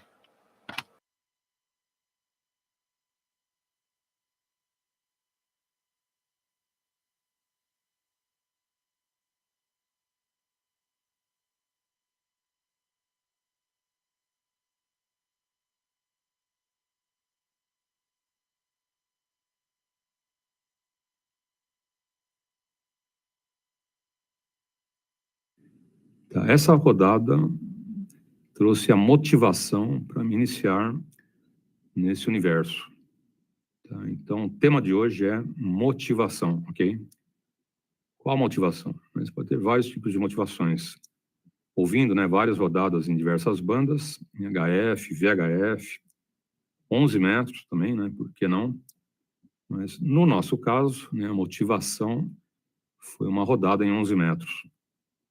E eu, ouvindo, né, como ele comandava a rodada, como ele conduzia a rodada, né, como ele organizava a rodada, né, passando a palavra para um, para outro, não deixando ninguém ali pendurado, né, ou não, né, passando a vez de ninguém, enfim. Era um negócio bem organizado, bem bacana, né, e uma equipe grande de amigos dos 11 metros. Então, a primeira experiência em rodadas foi em 11 metros. Tá? E aí que veio a motivação, ok? E que veio a vontade de você continuar, né, nas rodadas, batendo papo. Até eu não tinha pensado em fazer o comando da rodada, ok? Aí, participando dessa rodada em 11 metros, veio o convite, né, para mim fazer lá um dia da semana ou dois, comando da rodada, ok? E tranquilo, né? Já tinha ouvido bastante, eu tinha tido uma boa prática, né, ouvindo a rodada há mais de um ano, né, já estava com indicativo, falei, legal, né? Vamos lá. E eu fazia o comando à noite, né, uma vez por semana, depois duas, isso foi subindo, ok? Aí pegava 3, 4, né, até uma época que eu estava toda noite naquele horário, no comando. Tá bom? E era uma equipe grande de amigos lá dos 11 metros, né, muito organizada a rodada, e toda noite eu estava lá, né, fazendo às vezes de um, de outro, né, sempre depois do Jornal Nacional, coisa de 8h30, mais ou menos, estava lá no rádio. Durava uma hora e meia, não mais do que isso. Então, a motivação, que é o tema de hoje, foi ouvir meus amigos em outras rodadas. Tinha essa rodada no canal 6, tinha rodadas em outras frequências, tá, lá dos 11 metros, né, tinha um pessoal que fazia DX, né, conversando aí com outros países, outros estados do Brasil, enfim. Né, então, você vai pegando um pouquinho de cada área, né, da motivação para rodada, né, da motivação para 11 metros DX, né, depois é um outro departamento, né, já entraria a torre, já entraria a rotor, né, uma antena direcional, mas é um outro capítulo. Bom, a gente vai dar intervalo. Lembrando que a nossa aula hoje aconteceu às 5 horas, ok? Quem perdeu, segunda edição, repeteco, ok? E lembrando, essa semana inteirinha, até sábado, é a parte inicial do curso. Falando aí de sons, de pausa, de elementos da música, ok? Muitos elementos da música no CW, no código Morse, tá bom? Então, quem perdeu a primeira aula ontem, sem problemas, ok? Tem lá no nosso canal, pega a playlist de CW e boa sorte. Para valer mesmo, com os caracteres, na segunda-feira a gente começa, ok? Toda essa semana somente introdução, só uma base para você começar o CW numa condição boa, ok? Portanto, quem pretende fazer promoção classe B, dá tempo, vai se organizando e começa aí com a gente na segunda-feira, ok? Mas pega essa aula, tá bom? Quem perdeu, pega na playlist, aula 1, ok? toda uma noção, uma base aí para o curso seguir numa boa. E vamos em frente. Oportunidade aos amigos com um bom dia. Now this is the bottom cover removed, and the circuit boards look very clean. I'm happily surprised to see that they look like they're in fairly good condition, and maybe have something to do with being on the bottom, that the dust doesn't collect there easily, but nonetheless I'm happy to see that.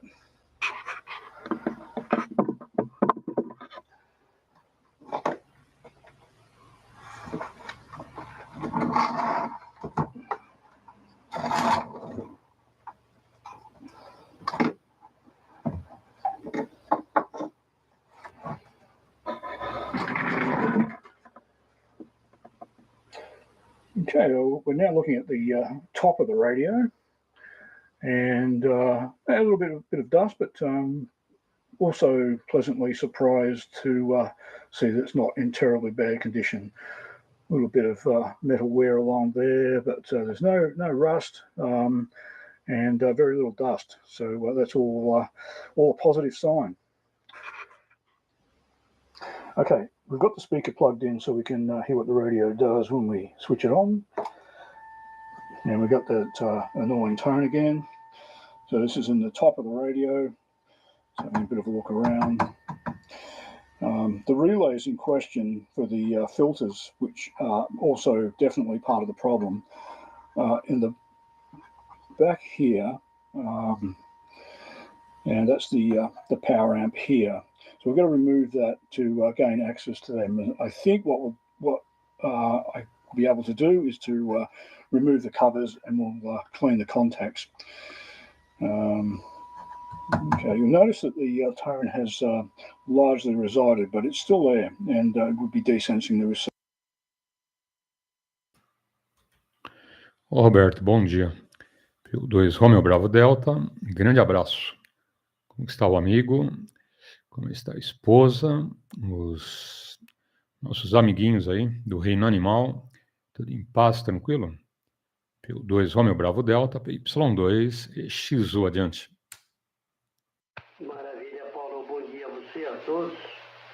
Excelente terça-feira, viu? Por aqui tá tudo maravilha, viu, Paulo? Tudo, como sempre, tudo tranquilo. Bicharada toda sossegada.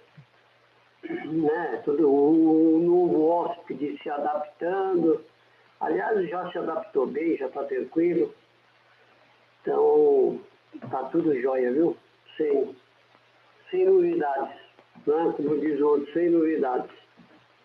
E aí vamos caminhando, né? Tá bom?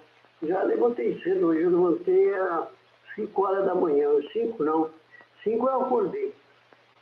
Aí fico vendo ali uma reportagem, uma coisa e outra, porque eu gosto de assistir as reportagens agora cedo, né? Aqui no SPT, na Band, eu gosto de assistir cedo, pra gente se inteirar de algumas coisas, né, Paulo? Porque depois começa a correria, como diz o outro, e aí você não vai ver mais nada. Só vai ver à noite. Então, de maneiras que eu gosto de já logo cedo assistir. O meu pai gostava de ler jornal. O meu pai lia 4 jornal diferentes todo dia, Paulo, 4. Mas ele lia o jornal inteiro, de cabo a rabo, viu? Não é ler as manchetes. Eu não, eu se eu pegar o jornal, eu vou naquele ponto que me interessa. Economia, aquele índice de valores, aquelas coisas que me interessam. Ele não, ele lia do começo ao fim o jornal, 4. Comprava todo dia 4 jornais diferentes. Eu já não tenho paciência para ler jornal, dobrar o jornal, que tem todo, como é que se diz, tem todo um ritual aí, né, para você ler um jornal. Eu já não gosto. Eu já prefiro, se eu, no tempo do jornal, vamos ler jornal, mas ler aquilo que me interessa. E agora, pela internet ou pelo Google aí, você já tem todas as informações rapidinho, sem precisar gastar nada por isso. Tanto é que o jornal, como diz o outro, está em extinção, viu? Tá bom, Paulo? Então tá aí, PY2, Romeo Bravo Delta, Roberto, PY2EXU, Paulo. Ok. PY2, Romeo Bravo Delta, Roberto. É verdade, né, Roberto? Lá nos bons tempos do jornal, hein? Quando tá papelado em cima da mesa, né? O pessoal limpava ali, meio de campo, e abria o jornal, né? Tinha parte lá das historinhas, de quebra-cabeça, né? Tinha lá palavras cruzadas, tinha departamento de esportes, nossa. O Estadão ali era o campeão dos jornais, né? Comprava o Estadão de domingo, era alegria para a semana inteira, né? Tinha até um caderno para criança, eventos infantis, tinha lá um monte de coisa, né, Alberto? Mas hoje a internet atropelou, né? E esses jornais famosos no mundo inteiro, não só no Brasil, mas todos, né, que não se informatizaram, foram para o buraco, né, Roberto? Não adianta, né? Mesmo que quem esteja ainda imprimindo aí revistas, jornais e etc., tem que estar com um site, tem que ter lá um complemento na internet, não tem como, né? Em épocas aí de celular, tablet, computador, quem não se atualizou morreu, né? Infelizmente, essa é a verdade. Mas é isso mesmo, né? Muita gente comprava. Tem um amigo nosso aqui, radioamador, que aliás está muito sumido, né? O Jaime. Né? O Jaime estava sempre aí com a gente. Né? Conheci o Jaime lá no interior, ok? Uma palestra do Gilberto. Né? Gilberto, grande técnico de eletrônica, professor de eletrônica, ok? E o Jaime também, né? Grande técnico de eletrônica, os dois manjam barbaridade. E o Gilberto foi fazer uma palestra, ok? Sobre fontes lineares, fontes chaveadas, as diferenças, ok? Características, né, de fontes lineares com trafo e as fontes chaveadas, enfim.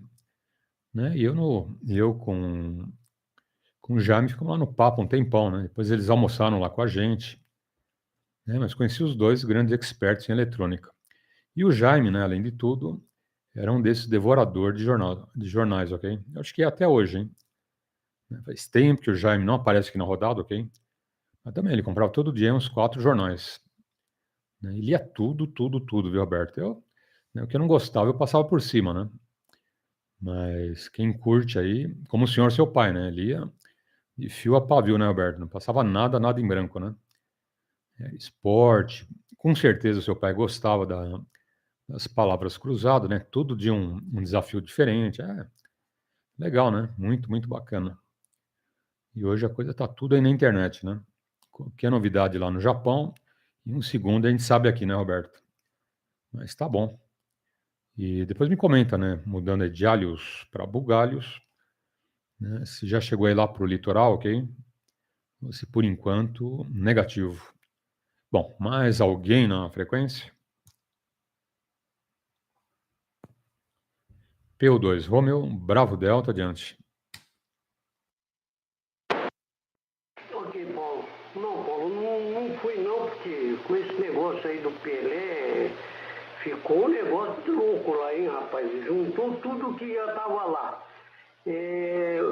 O jogo do Pelé aí também aumentou muito aí o movimento, né? Ontem ainda eu estava comentando com a minha esposa, falou, vamos embora amanhã, que seria hoje, né? Ou quarta. No pedágio já estava um trânsito danado, né, rapaz? Então nós optamos por não ir essa semana, porque isso sempre eu faço, todo ano eu faço, né, Paulo? Na primeira semana do ano novo ali, naquela primeira semana eu não vou, porque o pessoal emenda, né? Tem muita gente que emenda, que fica, e o movimento fica, como diz outro, frenético, né? Então a gente sempre vai na segunda semana, porque aí já está tudo mais tranquilo, tá bom? E aí coincidiu, né? O problema do velório do Pelé, coincidiu com o calor, o povo está descendo, e aí fica muito trânsito, muita coisa, né? Eu gosto de ficar lá assim, viu, Paulo? E numa boa, você vai ali em uma hora, você vai sossegado, chega lá de boa, fica, não tem sofrência, como diz outro, para nada, né? Eu gosto de ir dentro dessa situação. Eu sempre digo assim, eles estão voltando e eu estou indo, né? Esse que é uma diferença legal. O pessoal está voltando para São Paulo, eu estou indo. Então, aí eu não sofro por isso, viu, Paulo? Então, Paulo, meu pai lia jornal, ele era uma pessoa, como é que se diz, que conversava sobre qualquer assunto, porque uma pessoa que lê muito jornal, como ele fazia muita leitura, e ele fazia leitura do jornal todo, 4 jornais diferentes, ele estava por dentro de tudo, de tudo que você conversava com ele, de política, de tudo. Ele estava sempre atualizado, todo dia ele estava atualizado, né? Então ele tinha assunto para conversar com você o dia inteiro, a noite inteira, porque fazia toda essa leitura, né? Ele tinha essa diferença aí, né? Mesmo no trabalho dele, ele estava ali trabalhando, mas ele, na medida que podia, ele fazia uma leitura. Ele todo dia conseguia ler os 4 exemplares de jornal diferente, tá bom? Mas é assim, né? Eu já não tenho paciência para ler jornal. E jornal está praticamente a tendência a acabar papel, né, Paulo? Eu até o ano passado eu comprava 100 quilos de jornal, mas jornal novo, né? Aquele jornal que a banca devolve, depois eles vendem para esse pessoal de aparas, né? Então eu comprava 100 quilos de jornal novo, por causa dos cachorros, né? Os cachorros faziam xixi no jornal. Então aí era fácil recolher, não molhava o piso, não ficava cheiro. Então isso facilitava muito. Então a cada 3 meses eu pegava 100 quilos de jornal. O cara me entregava aqui para mim o jornal novinho, Paulo. O jornal nunca foi mexido, como diz outros, a não ser assim, sair do local da banca e voltar da banca. Mas eu digo mexido, folheado ele, né, ali. A pessoa usou, mexeu, deixou ele tudo amassado, tudo sujo. Não, jornal limpo, sem uso. E aí o camarada me entregava aqui 100 quilos e a cada 3 meses eu comprava. Agora a gente parou de comprar, já o ano passado, final do ano passado já não comprei mais, porque aí já não tem mais cachorro, então de maneiras que a gente não compra mais. Mas ele mesmo dizia, eu tenho que buscar jornal no Rio, em Minas, porque está muito difícil encontrar jornal para poder servir as pessoas, banca de jornal, pet shop, que as bancas de jornal também vendem por quilo jornal usado. Então, complicado. Mas a tendência é acabar. A própria internet vai se encarregar disso, como se encarregou de acabar com as fitas cassete. Você lembra que tinha aquelas lojas para você alugar filme, né? Assim como acabou. Se o camarada investiu muito naquilo e não colocou mais nada em paralelo, ele praticamente acabou. Tá bom, Paulo? Entrou a internet, entrou tudo mais fácil pela internet, e aí você não precisa mais de locação de fita nem nada. PY2 Romeu Bravo Delta, PY2EXU Paulo. Ok. PY2 Romeu Bravo Delta, Roberto. Mais alguém na frequência? Ok. Tá, bom dia para o Diogo. Muito bom dia, grande abraço, hein, Diogo? Tudo de bom? PY3 Bravo Oscar Mike. Esse indicativo é bom, viu, Roberto? Olha que indicativo bom, hein? Sempre brinco aí com o Diogo. Legal, tem alguns indicativos de uma sequência aí muito bacana, né? O do Diogo é um deles, né? É um indicativo bom para chuchu, viu, Diogo? Y3 bom. Já peguei paz, Alfa Azul aqui. Que indicativo bonito, né, Roberto? Paz. Luz também é legal, né? Lima Uniforme Zulu. Paz, bom. Tem vários, né? Vários indicativos aí que são interessantes.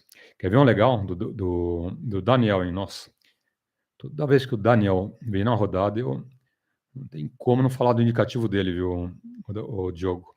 Sabe qual que é o indicativo dele? PY2 BMW. Olha que indicativo, hein? Se você tem uma BMW no indicativo, é chique, né? Eu tentei negociar aqui com o meu Fusquinha, ele não faz negócio, hein? Daniel, vamos trocar esse indicativo, hein? Passa essa BMW que eu te passo um Fusquinha aí. Não, negativo, hein? Não tem acordo. Legal. E quanto ao Pelé, Roberto, realmente, né? Esqueci do detalhe, né? É verdade, todo mundo desceu lá pro litoral e velório do Pelé, né? Ixi, Deve ter tido muito santista e muitos jogadores aí de todo o Brasil que vieram prestar homenagens para o Pelé, né, Roberto? É, fogo, é bom. Eu também ficaria aqui, não desceria, não. Então tá aí. E o Papa 5, BMW também é, exatamente. Também tem um BMW aí pelas suas bandas, né? Ah, não, quinta região. Você está pelo Rio Grande do Sul. Meu amigo lá, BMW na quinta região. Laguna, né? Positivo. Mas tem uns indicativos aí que são um show de bola, né? Então tá aí, Roberto, entendido quanto ao jornal. Que papelão, né? Você vê que papelão. No passado não tinha onde jogar, né? Umas décadas atrás, era muito, muito jornal. E diário oficial, hein, Roberto? Não, você que trabalha em cartório, hein? Né? Recolhiam lá todo dia de manhãzinha, né? Em cada fórum, né? Tinha os caminhões que recolhiam, né? O diário oficial da União, do Estado, do município. Nossa, quantas e quantas toneladas de jornais, hein, Roberto? PY2EXU Romeo Bravo Delta, adiante.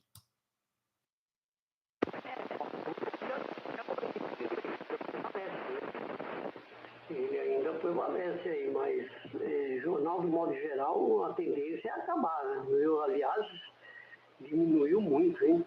Diminuiu muito, muito, muito. Tanto é que o estado de São Paulo vinha um jornal que, pelo amor de Deus, eu acho que tinha uns 10 quilos de tanta página que tinha, né? A gente brinca, né? Tinha uns 10 quilos. Tanto é que agora já é um jornal fininho, pequeno, poucas coisas, vamos dizer assim, né? Poucas páginas. Mas aí a internet, lógico que acabou facilitando e ajudando, e isso fica tudo mais prático, né, Paulo? Para você buscar uma informação ali já rapidinho. Você busca a informação e não paga nada por isso, né? Tá bom? No jornal a tendência é assim, como banca de jornal já não tem mais aquela, vamos dizer, especificamente venda de jornal. Eles agregaram uma porção de coisas na banca de jornal, porque senão eles não sobrevivem, né, Paulo? E você sabe, o cara adquire um ponto ali da banca de jornal, se ele vende a um ponto, tudo bem. Vende a banca, tudo bem. Mas se ele não vende e quer ficar, ele tem que agregar uma série de coisas. Hoje você vai numa banca de jornal, tira xerox, faz isso, faz aquilo, vende de tudo um pouco, doce, tudo, né? Porque só de jornal e revista o cara marada não sobrevive, não. Tá bom? Mas é assim mesmo. Mas o jornal vinha novinho, né?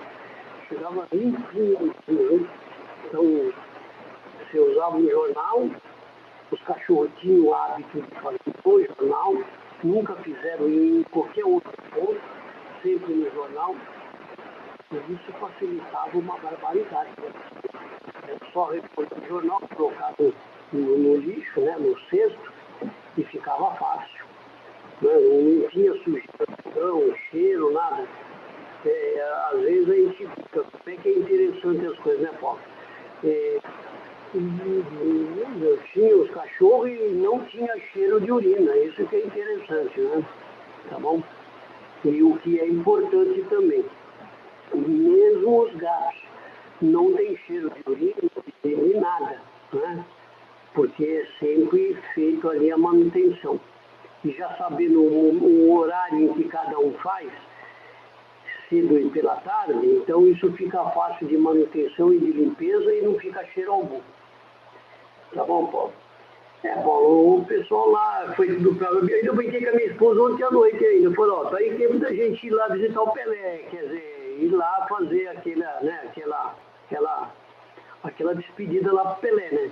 Ah, você tá louco, hein? Esse puta movimento que tá lá, você vai querer ir pra lá? E ainda brinquei com ela ontem à noite. E aí a gente optou por não ir por esse motivo. Beleza, Paulo? Bom, Paulo, eu preciso dar uma paradinha aqui, que eu estou aguardando uma pessoa que vai passar aqui e me trazer um papel.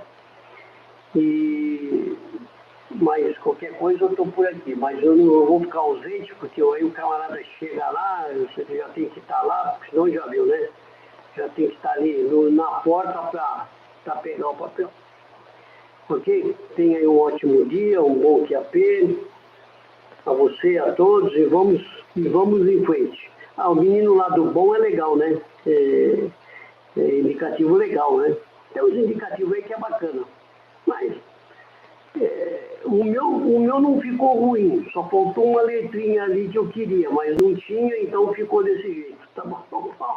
Só, mais uma letra ali no meio ficava o ideal para mim, mas que ia praticamente ficar meu nome completo, viu? Tá bom, Paulo. Bom prosseguimento aí. PY2 Romeu Bravo Delta, PY2EXU Paulo. Positivo. Tinha alguém chamando aí. Quem é o colega? Bom dia, adiante. Ok. Só deu bom dia e ficou na coruja. O meu indicativo também não escolhi, né? Até porque quando eu fiz o exame, né, para radioamadorismo, veio sem escolha. Né? Não tinha escolha, né? Você não escolhia indicativo. Né? Depois de alguns anos que tivemos essa opção, ok? Você dava lá 3 sequências, ok? Ou 5, né? E se tivesse vago, você pegava, né? Mas quando eu fiz exame, não tinha essa opção. Né? E veio essa sequência que eu tenho hoje, PY2EXU. E eu fiquei, né? Fiquei com esse indicativo. O pessoal enchia muito, né? Brincava muito comigo, mas naquela época não tinha escolha, né? Você passou, né? Vai eu, né? Vai mandar de volta, falar, não quero, hein? Manda outro. Aí que a Anatel ficava brava, deixava eu esperando 1 ano, né, Alberto? Não, deixa, né? Chegou, fica esse mesmo, tá bom, né? Aí depois eu fiz promoção classe A, ok? Que eu entrei já direto, classe B, né? Aí quando eu fiz promoção classe A, aí eu poderia, né? Eu poderia ter escolhido com 2 letrinhas, tá? Mas, poxa, mas todo mundo já me conhece com esse indicativo, né? Então, vou manter, né? Acabei mantendo. Mas também não ligo não, né? E agora, para quem faz muito DX é interessante. Né? Aí eu dou a mão à palmatória. Né? Porque uma letra a menos pesa muito, né, Roberto? Você está passando lá um indicativo, né? Com uma letrinha a menos, o amigo lá guarda com mais facilidade, anota, né, de primeira ali. Né? Uma letrinha a mais pode confundir. Ele pede para você repetir o indicativo, né? Ou não entende de primeira, então... Por isso que indicativos com classe A com 2 letras é bem interessante. Né? Mais fácil para DX, ganha no tempo também. Né? Fácil e cômodo, né, para o radioamador. Mas tá bom. A gente não liga e ficamos com esse indicativo mesmo. Então tá aí, Roberto, entendido e grande abraço, ok? Qualquer coisa, te aguardo aí. Mais tarde ou na segunda edição, tá bom? 7h21. Oportunidade aos amigos com um bom dia.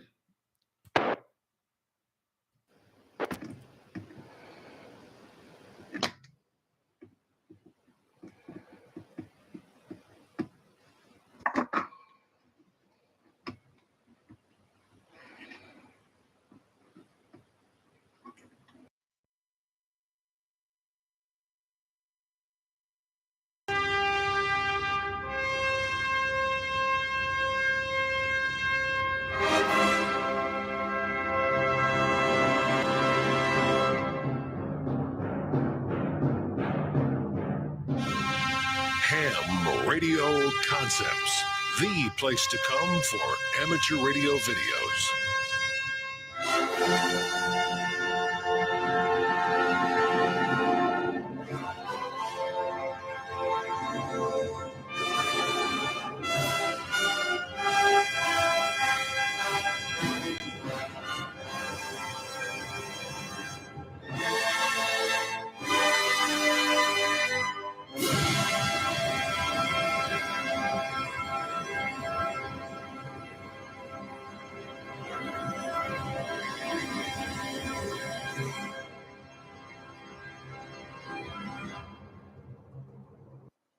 Hello and welcome back, everyone. This is Eric, KJ4YZI with Ham Radio Concepts, and I had fun making that introduction, probably more fun than I did playing with the radio.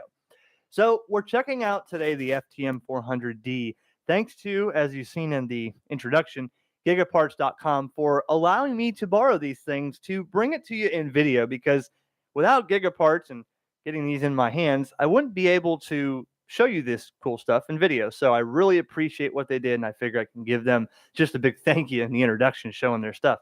So this is an open box model, a floor model of the FTM400D that they had. Now, you may notice online the FTM400XD, and the big difference is the GPS. This model here, the GPS locks a little slower than the FTM100 did. So when they came out with the FTM400XDR, that had a better locking or faster locking GPS, but this really wasn't an issue for me. So this radio is still usable and completely compatible with everything else if you're in the used market looking for one, or open box model, if you can't justify spending the extra money. So I wanted to take a look at this one, especially being that it's open box. I'm not afraid to break it. Now, Yaesu FTM400D, dual band, analog and digital, VHF, UHF, with analog and C4 FM system fusion, and guess what? APRS in it. Yaesu still puts APRS in these, and I love that, because APRS is still very usable. So we're going to turn this on. I factory reset this radio. I'll show you right into the menu. We'll get right into the meat and potatoes. And then after, I'll show you around the radio. And also in the next video, I have the camera mic to go with it. So I'll snap a picture from a handheld and send it to this so you can see how that works and what it looks like. So turning this radio on, you'll first be greeted with, please enter your call sign. Okay.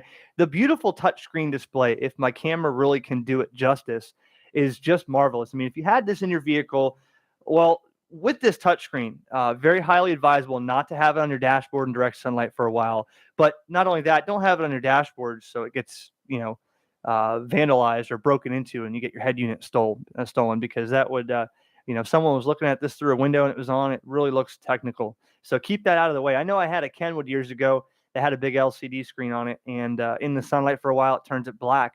So you want to make sure, if you can, that's why it's a remote head. You can definitely take that thing and do away with it, out of the sun. So the touch screen, we'll just type in my call sign real quick. Very simple. Now the touch screen on this, I've noticed, is not quite like a smartphone. You have to pretty much, hold your finger on it for about 1/8 of a second to get it to really recognize your response. No problem there. But, you can't go fast on it. For those texters out there that just blast through, touchscreen phones, it doesn't work like that. So now you're greeted with the main screen of the radio. And right off the bat, you can see you have VFOA, VFOB, your mode on the right, and your volume and signal meters on there. So right there, it's pretty easy to get going. I'll show you if you want it. We'll start with the analog repeater. Let's say I want to get on a local repeater in my area. Very simple. You can either go VFOA or VFOB, just like that. You can tap VFOA, use the dial to change the frequency. Notice the automatic shift direction is on. Okay. Now I'm in FM auto mode. Notice the line on top of the FM indicates it's listening for all types of signals, whether it be voice, digital narrow, voice wide, or FM. So as the FTM100 had, there's a couple of similar buttons. The display and setup button, the group monitor, the digital wires X button is all on this radio also. So kind of similar with the features, just a different way they present it. Now, if I hit the digital button here, you'll notice the mode changes. Right now, I'm on digital narrow. At this time, I'm already ready to go on Fusion. That fast. Right out of the box, 5 seconds, I'm on Fusion. I can go digital narrow. I can go to voice wide. Em outro episódio. Até porque, para rodada, você usa antenas omnidirecionais. Tá? Então, nessa parte de DX, a gente puxa o freio de mão, que não é por esse caminho. Tá? Mas eu estava naquela época antenado com tudo isso. Fazia um pouco de cada um, mas acabei dando uma atenção maior para os 11 metros rodadas. Tá? E foi 1 ano, 2 anos, né? Foi uma bela experiência lá nos 11 metros. E o mais legal, né? Você faz muitos amigos. Tá? Você aprende a ter paciência, né? Você aprende a ter uma certa calma, né? Não ser precipitado ali nas respostas, ok? E outra, né? Em rodada sempre tem ali, né, um ou outro assunto que é mais cabeludo. Né? E quem já tinha experiência já me dava uma dica. Eu falava, Paulo, evita, né, tais e tais assuntos. A gente vai ter uma das aulas do curso de comandantes de rodada falando dos temas de rodadas, ok? Mas basicamente 3 assuntos. Eu falo, toma muito cuidado, né? Política, religião e futebol. Tá? Tenta não entrar muito fundo, né? Porque são assuntos polêmicos, né? Cada um torce para um time, cada um tem lá um partido político, né? Cada um tem uma religião. Então, é um tipo do assunto que não chega a lugar nenhum. Né? Normalmente dá muita encrenca, dá briga. Né? Assuntos muito polêmicos. Assuntos, né? Assuntos polêmicos. Então, não vale a pena. Tá? Então, uma das primeiras dicas que eu tive no comando de uma rodada era justamente esse, né? Tomar cuidado com os temas. Outra coisa, né? Esses amigos que já faziam rodadas e tinham uma experiência, né, deram outra dica. Falou, cuidado nos assuntos familiares. Né? Você tem um radioamador, tem uma filha, né? Você é um molecão e tem 16 anos, né? Cuidado aí, como que você fala com esse teu amigo, né? Que tem uma filha ou da esposa dele que é bonita, né? Tem uma linha divisória, como se fosse um muro de concreto. Né? Alguns assuntos você pisa no freio. Tá? Não vai com muita sede ao pote que você fala besteira, né? E vai chatear o amigo. Ou ele percebe ali um interesse, né? Na família, na esposa, na filha. Tá? Isso não é legal. Então, da mesma forma que assuntos polêmicos você já evitava nos 11 metros, né? A invasão também dessa individualidade de cada amigo, você tinha que ter muito cuidado, né? Como se fosse um campo de força. Né? Chegou naquele assunto, não invada a área desse outro amigo, desse outro radioamador, né? Porque é assunto particular. Né? Quanto ele ganha, onde trabalha, né? Quantos carros ele tem, se a casa dele é grande, pequena. Né? Enfim, né? Coisas que você não tem que ficar bisbilhotando, ok?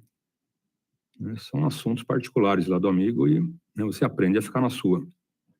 Então, nessa primeira abordagem sobre motivação, né, eu já tinha ali um exemplo, né, de como as rodadas funcionavam, né, sabia, né, como esse pessoal mais experiente conduzia a rodada, mas você sentia uma certa atração, né, pelo comando de rodadas, ok? Essa foi a introdução lá do comando de rodada em 11 metros. Bom, a gente dá mais um intervalo, 7h29. Lembrando que iniciamos ontem as aulas aí de CW, legislação e comando de rodada, ok? Sempre a gente começa com CW. Por quê? Porque é o curso mais procurado para promoção classe B. Então, tanto na primeira edição, na segunda edição, via radiofrequência, via internet, na live, ok? Na playlist, né? Por esse motivo, ênfase total para a CW. Tá bom? Me perguntaram também sobre a legislação. É verdade, vão tirar o CW? Por enquanto, não mexeram na legislação, ok? Então, é zoom, zoom, zoom, né? Por enquanto, não tem nada de concreto. Quando forem mexer na legislação, a gente vai ter uma dica. Né? A Anatel vem com uma consulta pública, ok? Se aparecer uma consulta pública, uma nova norma, pode ter certeza, né? Vai ter ali todo um elenco de novidades e pode ser, né? Pode ser que venha essa possibilidade, ok? Então, por enquanto, não tem nada garantido, tá bom? É somente especulação aí dos amigos. E outra, né? Quando mudar a norma, a gente muda aqui as legislações, tira, né, o que for revogado. Né? Normalmente, essa nova norma revoga a anterior, ok? Então, ela fala ali tacitamente, né, resolução 449/2006 fica revogada ou a resolução 697/2018, né, é revogada por essa nova norma, por essa nova lei, ou o ato 9.106/2018. Tranquilo? Então pode ter certeza, né? Assim que vier novidade, a gente passa para os amigos. Por enquanto, não tem nenhuma novidade, ok? Tudo como dantes no quartel de Abrantes. E vamos em frente. 7h31. Oportunidade com bom dia.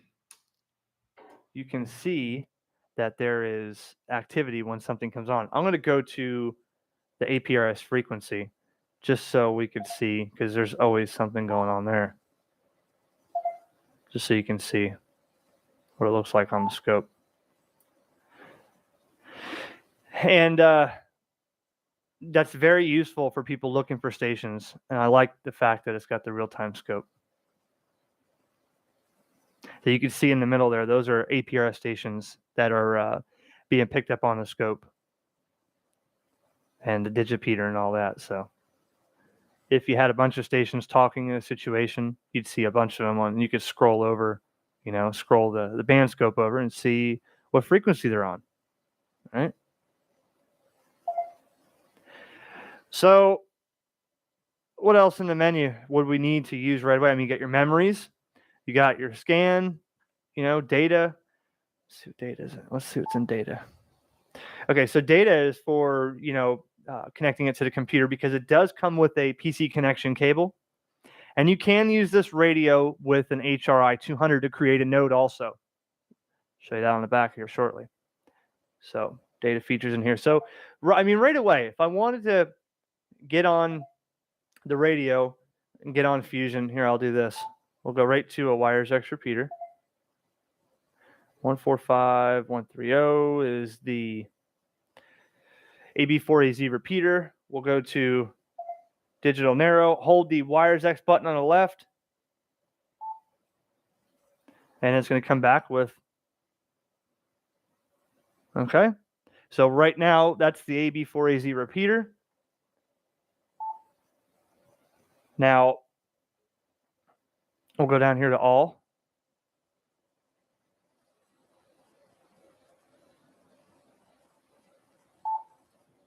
And we'll pull a list of all the Fusion nodes on the network. There it is. Looks a little bit better than something like an FT1D or a FTM100, because you have more stuff going on in this touchscreen. It's pretty easy. Remember, here was the room here that I talked to you the last time. I'm going to jump in there and see if the mic's in there. But here's the American link. Shows you on the right the amount of users in there. In each one, you could also go down here to search and direct and find a specific room or node number. But we're going to connect to the Minnesota, Wisconsin Fusion here. Just tap on it. And it's going to connect me. There it is. This is KJ4YZI in Florida testing. So there's no one out there on the Minnesota Fusion, so I'll go back into here, and we'll go back up to all.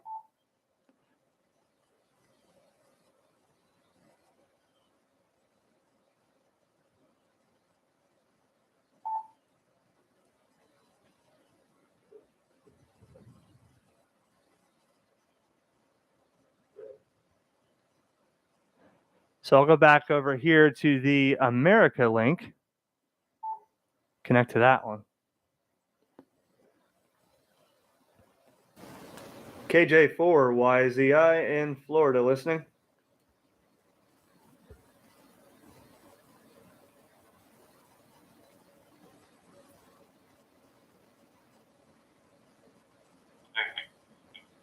KJ5ZI.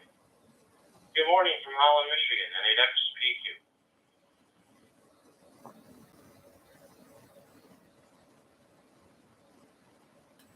Good morning, Mike. November 8XPQ from KJ4YZI. Vero Beach, Florida. Currently 65 degrees, testing an FTM 400D. Sounded good on this end. Go ahead.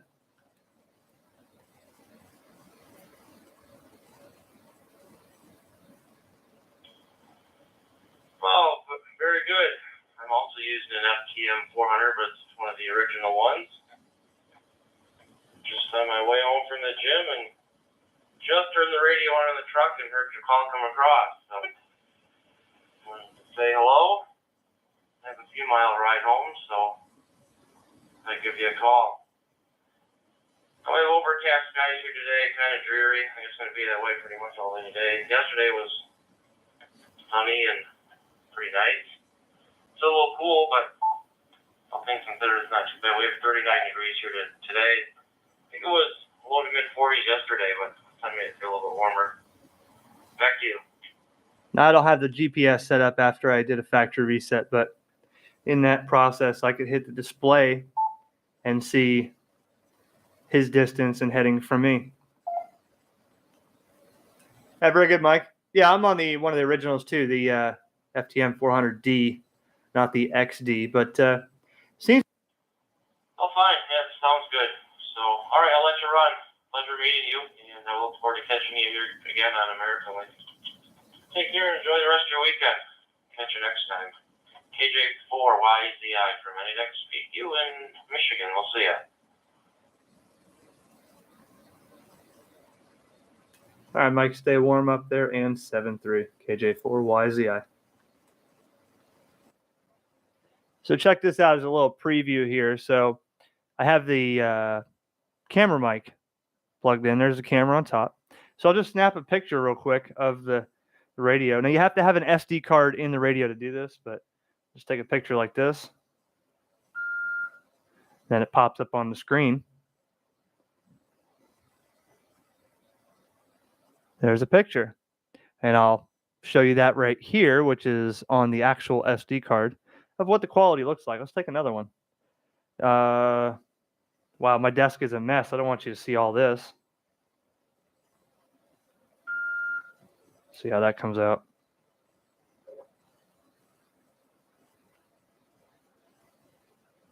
Yeah, messy. Let's go like this. So those are saving to the SD card. Then what I could do is, let's see here. Let's get one more of the actual radio.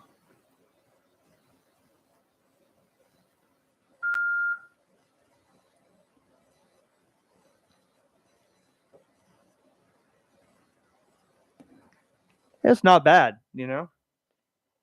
What you want to do is you want to go into the menu, go to option USB camera once you have it plugged in, and you can set the picture quality to high and the picture size, which the biggest is 320 by 240. But that way you have high quality set. And of course, high quality takes a little bit longer to send than low quality would. But, you know, we'll test that in the next video, sending a picture and see how long it takes. So I went back in and set up the GPS settings, APRS, and you see the GPS symbol up here means it's locked. Então, qual foi a motivação? A experiência de ver as rodadas sendo realizadas, em outras frequências, ou em banda lateral. Tinham também rodadas em banda lateral, tinham rodadas em AM. Essa que eu participava, essa que eu conduzi durante alguns anos, em AM, canal 6, frequência de 27.025 MHz. Então, foi bem legal. Nessa época já tinha lá o meu mic de ganho, e toda essa parte introdutória veio dessa experiência ainda moleque, 16 anos, 17 anos, com 18 anos que eu vim para o radioamadorismo, ok? Então aqui uma outra experiência, rodadas em 40 metros, rodadas em 80 metros, rodadas em telegrafia, que tinham também, ok? Participei de algumas, até chegar hoje na rodada alto-falante. Já são quase 20 anos, aqui em 2 metros, VHF e frequência modulada, ok? É uma experiência interessante. Mas todas as rodadas que eu participei, que eu conduzia, que eu comandava, a motivação foi né, o fato de você reunir amigos, bate-papo, troca de informações, e é o melhor de tudo, né, amizade, né, você fazia amizades, né, fazia amigos, né, você tinha lá um ponto de encontro desses amigos. Tá bom? Os assuntos, né, uma hora eu falava lá de rádio, de antena, né, de música, por que não, né? Então, você tinha como entrar, né, em assuntos, né, um pouco além do radioamadorismo, tá? Mas não aqueles assuntos proibidos. E são proibidos mesmo, né? Isso de política, religião, futebol, né, são problemáticos, são polêmicos, né? Todo mundo tem um ponto de vista, e por mais que você queira, né, chegar no bom senso, não chega. Então, você evita, né? Como eu tive lá atrás esse conselho, né, para um amigo que era comandante de rodada, lá nos 11 metros, né, eu gravei, né, essa dica, né, e trago até hoje, e funciona muito bem no radioamadorismo. Tá? Você não perde o foco, né, de não entrar, né, nesses assuntos, não cria polêmica, não cria discussão, e outros assuntos, né, que pode trazer polêmica, né, você evita, tem que evitar. Né, se você pretende ter uma rodada, conduzir, organizar, administrar, né, tem que tomar cuidado com certos assuntos, né, não invadir a intimidade dos amigos. Ou perguntas, né, meio capciosas ali, que o amigo não vai gostar. Né, então, seguindo nesses princípios, né, a coisa vai crescendo, né, você vai tendo mais experiências, e depois de uns bons anos, umas boas décadas, né, você chega a essa conclusão, bom, né, hoje eu tenho condições de passar para os amigos, né, um pouquinho da nossa experiência no comando de rodadas.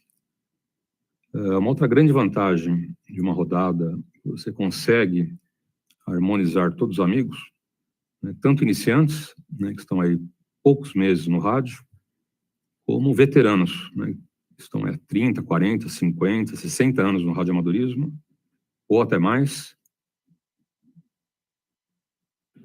e falar um idioma, né, que todos entendam.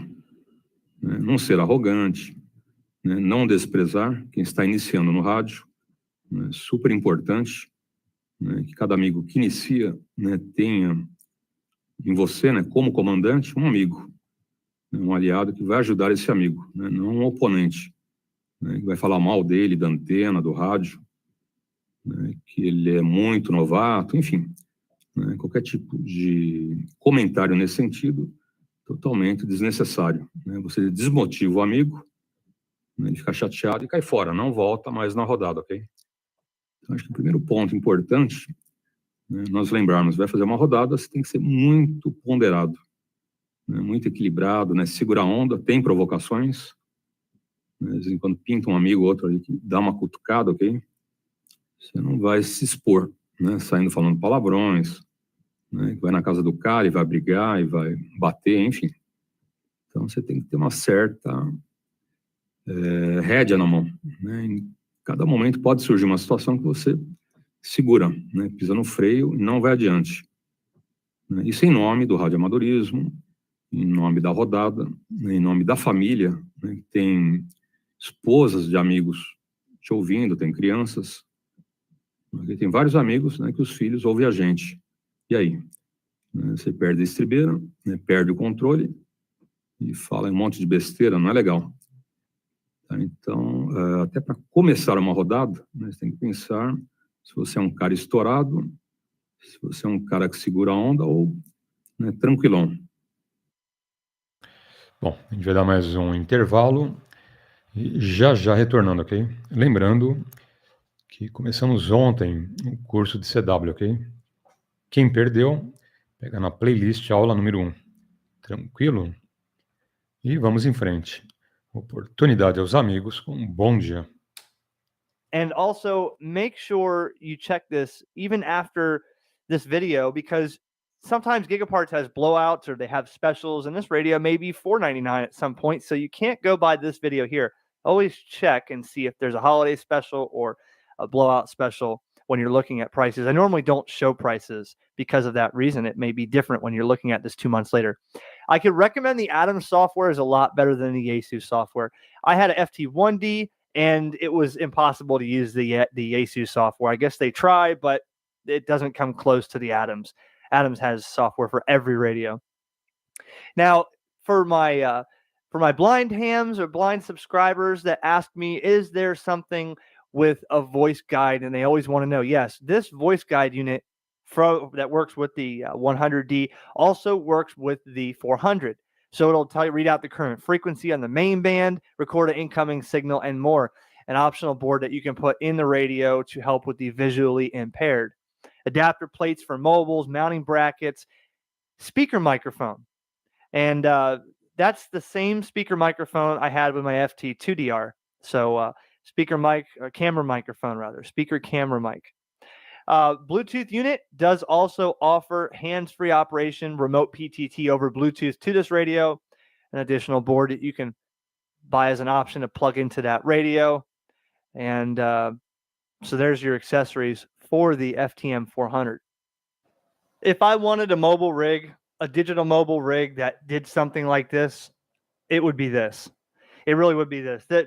I really, really like the touchscreen, the color touchscreen, the ability of sending pictures. You know, let's say you meet someone on the air and, hey, what's going on? Yeah, okay. You snap a picture and send it back and forth to each other. I mean, that's pretty cool. You know, here, let me show you what I'm working with here. Take a picture. Or I've said this plenty of times before. Skywarn users could very much benefit from this, sending pictures of tornadoes or funnel clouds or what's going on right in their area to a repeater, and people downloading those and saving them to SD cards. You know, the picture quality isn't an iPhone 8, but if it was an iPhone 8, it would take 15, 20 minutes to send. So Yaesu purposely did that to be able to send a picture within 30 seconds to a minute on the digital airwaves without, you know, taking 15, 20 minutes to send a picture. That's why it's like that. Now, when technology advances, maybe in the future, we'll have way better high definition pictures, but it's still a great concept. And from Ham Radio Concepts, I want to thank you for watching this video. Another video got coming up here right after this one about sending a picture. We'll try that out, test it out. Thank you very much to Gigaparts for letting me check this out and bring it to you in video form. And I might have my eyes set on this thing. I'm not sure. I love this radio. Well, stay tuned. We'll figure out if I want to sell something else here to buy that. 7-3, more videos on the way. Subscribe, thumbs up, leave a comment below on what you think of this radio. Give me a thumbs up for effort. And 7-3 from KJ4YZI.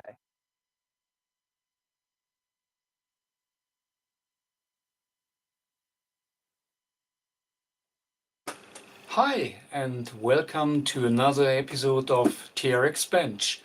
Today I have here a nice Yaesu, so it is the FTM 400, and this radio came in with no transmit on VHF and UHF. Well, you know, this radio is known a little bit for getting very hot during transmission. And, well, let's see if this radio may have been killed by a heat problem or if there is something different. So let's have a look what's really happened to this radio. And of course, this is no unboxing video. So let me quickly prepare it for our first tests, and then we see what's really going on here. All right, so here is our setup, and yeah, it is receiving, but that was of course not the complaint. So we are more interested in, is the radio able to transmit, and that is what we want to test.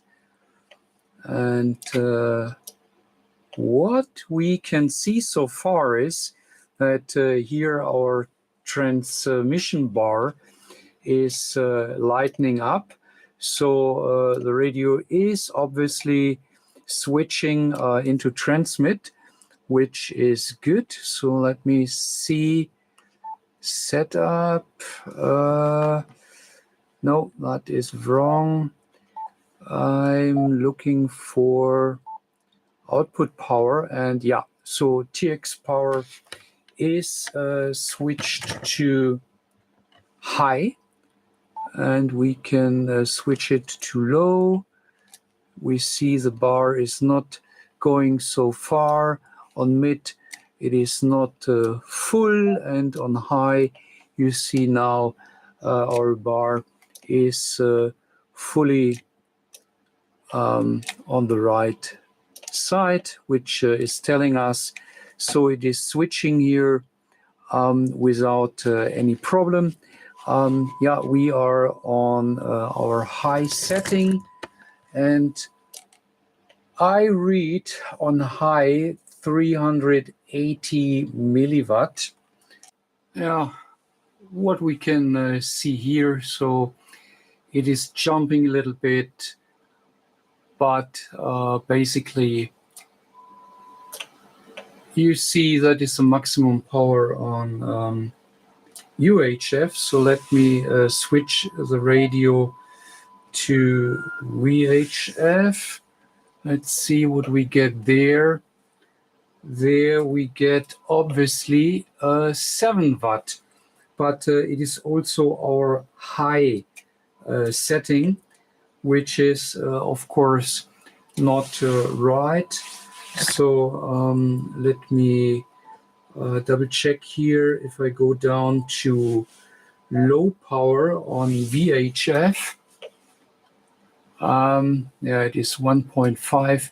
So by the way, you can see our transmitting frequency on the left display, so 145/500.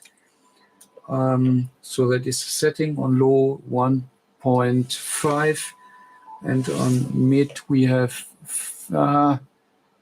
6, and on high, where we should see 50 watt, we see approximately 7 watt. So of course that is not good.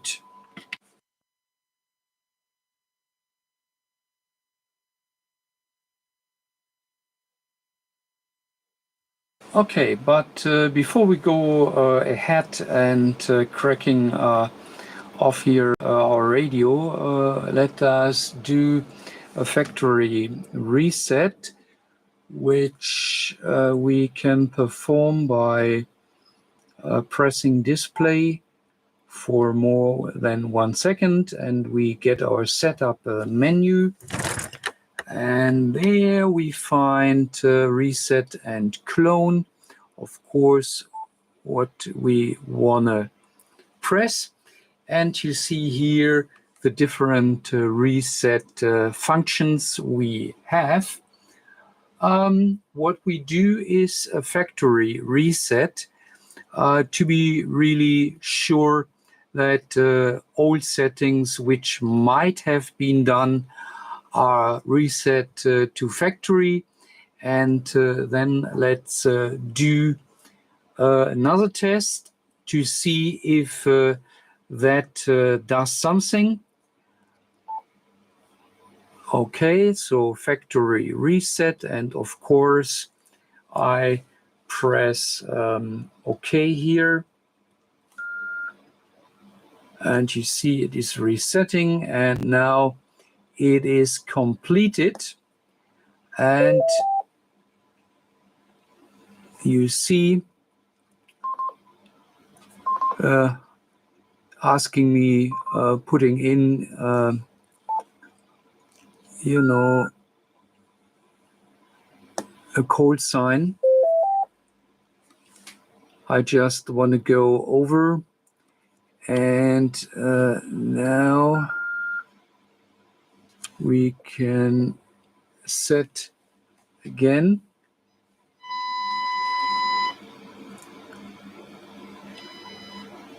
Okay, so we can still receive, which is of course good.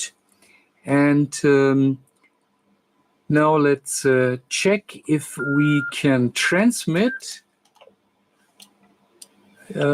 We can, but still we do not get our full power. né? Se é estourado, né, precisa ir um bom treino para você, né, chegar na condição de comandar uma rodada, ok? Você põe tudo a perder, né? De cada 10 amigos, 5 você briga, então não vai para frente. Né? Você tem que tentar, né, conciliar todos os tipos de radioamadores. Né? Os mais afoitos, aqueles que falam um pouquinho a mais, dão, né, uma cutucada ali, né, brava, para ver se você reage, ou se briga, ou se sai do sério, tem tudo isso.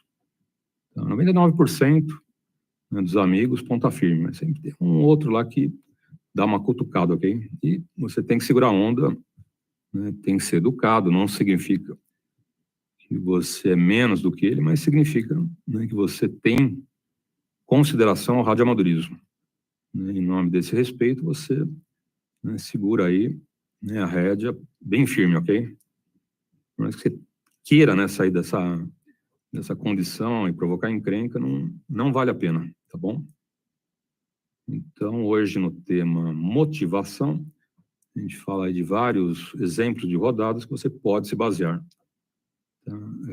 Ouve, né, é bom, né, ouvir, né? Ouve rodadas em HF, 40, 80 metros, ouve rodadas em 2 metros, ouve rodadas em 11 metros, ouve tudo, né? Radioamador não se limita a uma banda, né? O que ele tiver de rádios e equipamentos, vai ouvindo, né? Vai pegando exemplos, vai vendo, né, como você se adaptaria, né, no estilo de rodada ali, né, do pessoal dos 40 metros, no estilo de rodada ali de 80 metros, no estilo de rodada como a nossa, né, em 2 metros, VHF, né? Cada tipo de rodada tem uma pegada diferente, uma característica, né? Tem rodadas que tem aí vários comandos, né? Tem vários amigos ali cada dia, né? Um assume lá um momento, né? Certo dia da semana. Tem rodadas que tem só um comandante, né? No caso da nossa rodada alto-falante. Então, a nossa dica hoje é motivação, né? Se você curte, gosta, né, ouve, né, as rodadas e no futuro aí, quem sabe, né, você decide iniciar uma rodada nesses termos, né, nos moldes aí que você acha legal, né, no tempo, né, que você considera interessante, tá bom? E tentando abranger o máximo de assuntos, né, nunca indo além, né, dessa possibilidade do respeito aos amigos, né, nunca invadindo essa privacidade, né, nunca desrespeitando os amigos, né, por mais que às vezes você seja provocado, tem que segurar a onda, ok? Então, uma das principais funções do comandante de rodada, né, fazer toda a rodada funcionar de forma como se fosse uma engrenagem, ok? Tem que segurar a onda de todo jeito, né? Fazer essa engrenagem rolar aí direitinho, tá bom? Bom, hoje como primeira abordagem na introdução, né, que abrangemos aí alguns exemplos, né, de rodadas em várias bandas, tá? O mais importante é motivação, né? Se você curte e gosta, né, ouve o máximo que você puder aí e tira as suas conclusões, né? Bom, são 8 horas em ponto. Lembrando os amigos que a semana que vem, segunda-feira, a gente começa para valer o curso de CW, ok? Por enquanto, só uma introdução. Então, de ontem até sábado, né, durante toda a semana, falando aí de música, de time e todos os elementos que vão entrar na telegrafia, ok? Elementos da música, como o tempo, como o compasso, né, que você segue, ok? O ritmo. E tem um monte de outros elementos que a gente vai estar passando aí durante toda a semana para os amigos. Tá? Agora, segunda-feira que vem, a gente começa para valer com os caracteres, ok? Então, quem pretende fazer promoção classe B, vai se preparando, porque a gente começa para valer na próxima segunda-feira, tá bom? E vamos lá. Oportunidade aos amigos com um bom dia. There is something different which is or was failing in this case here.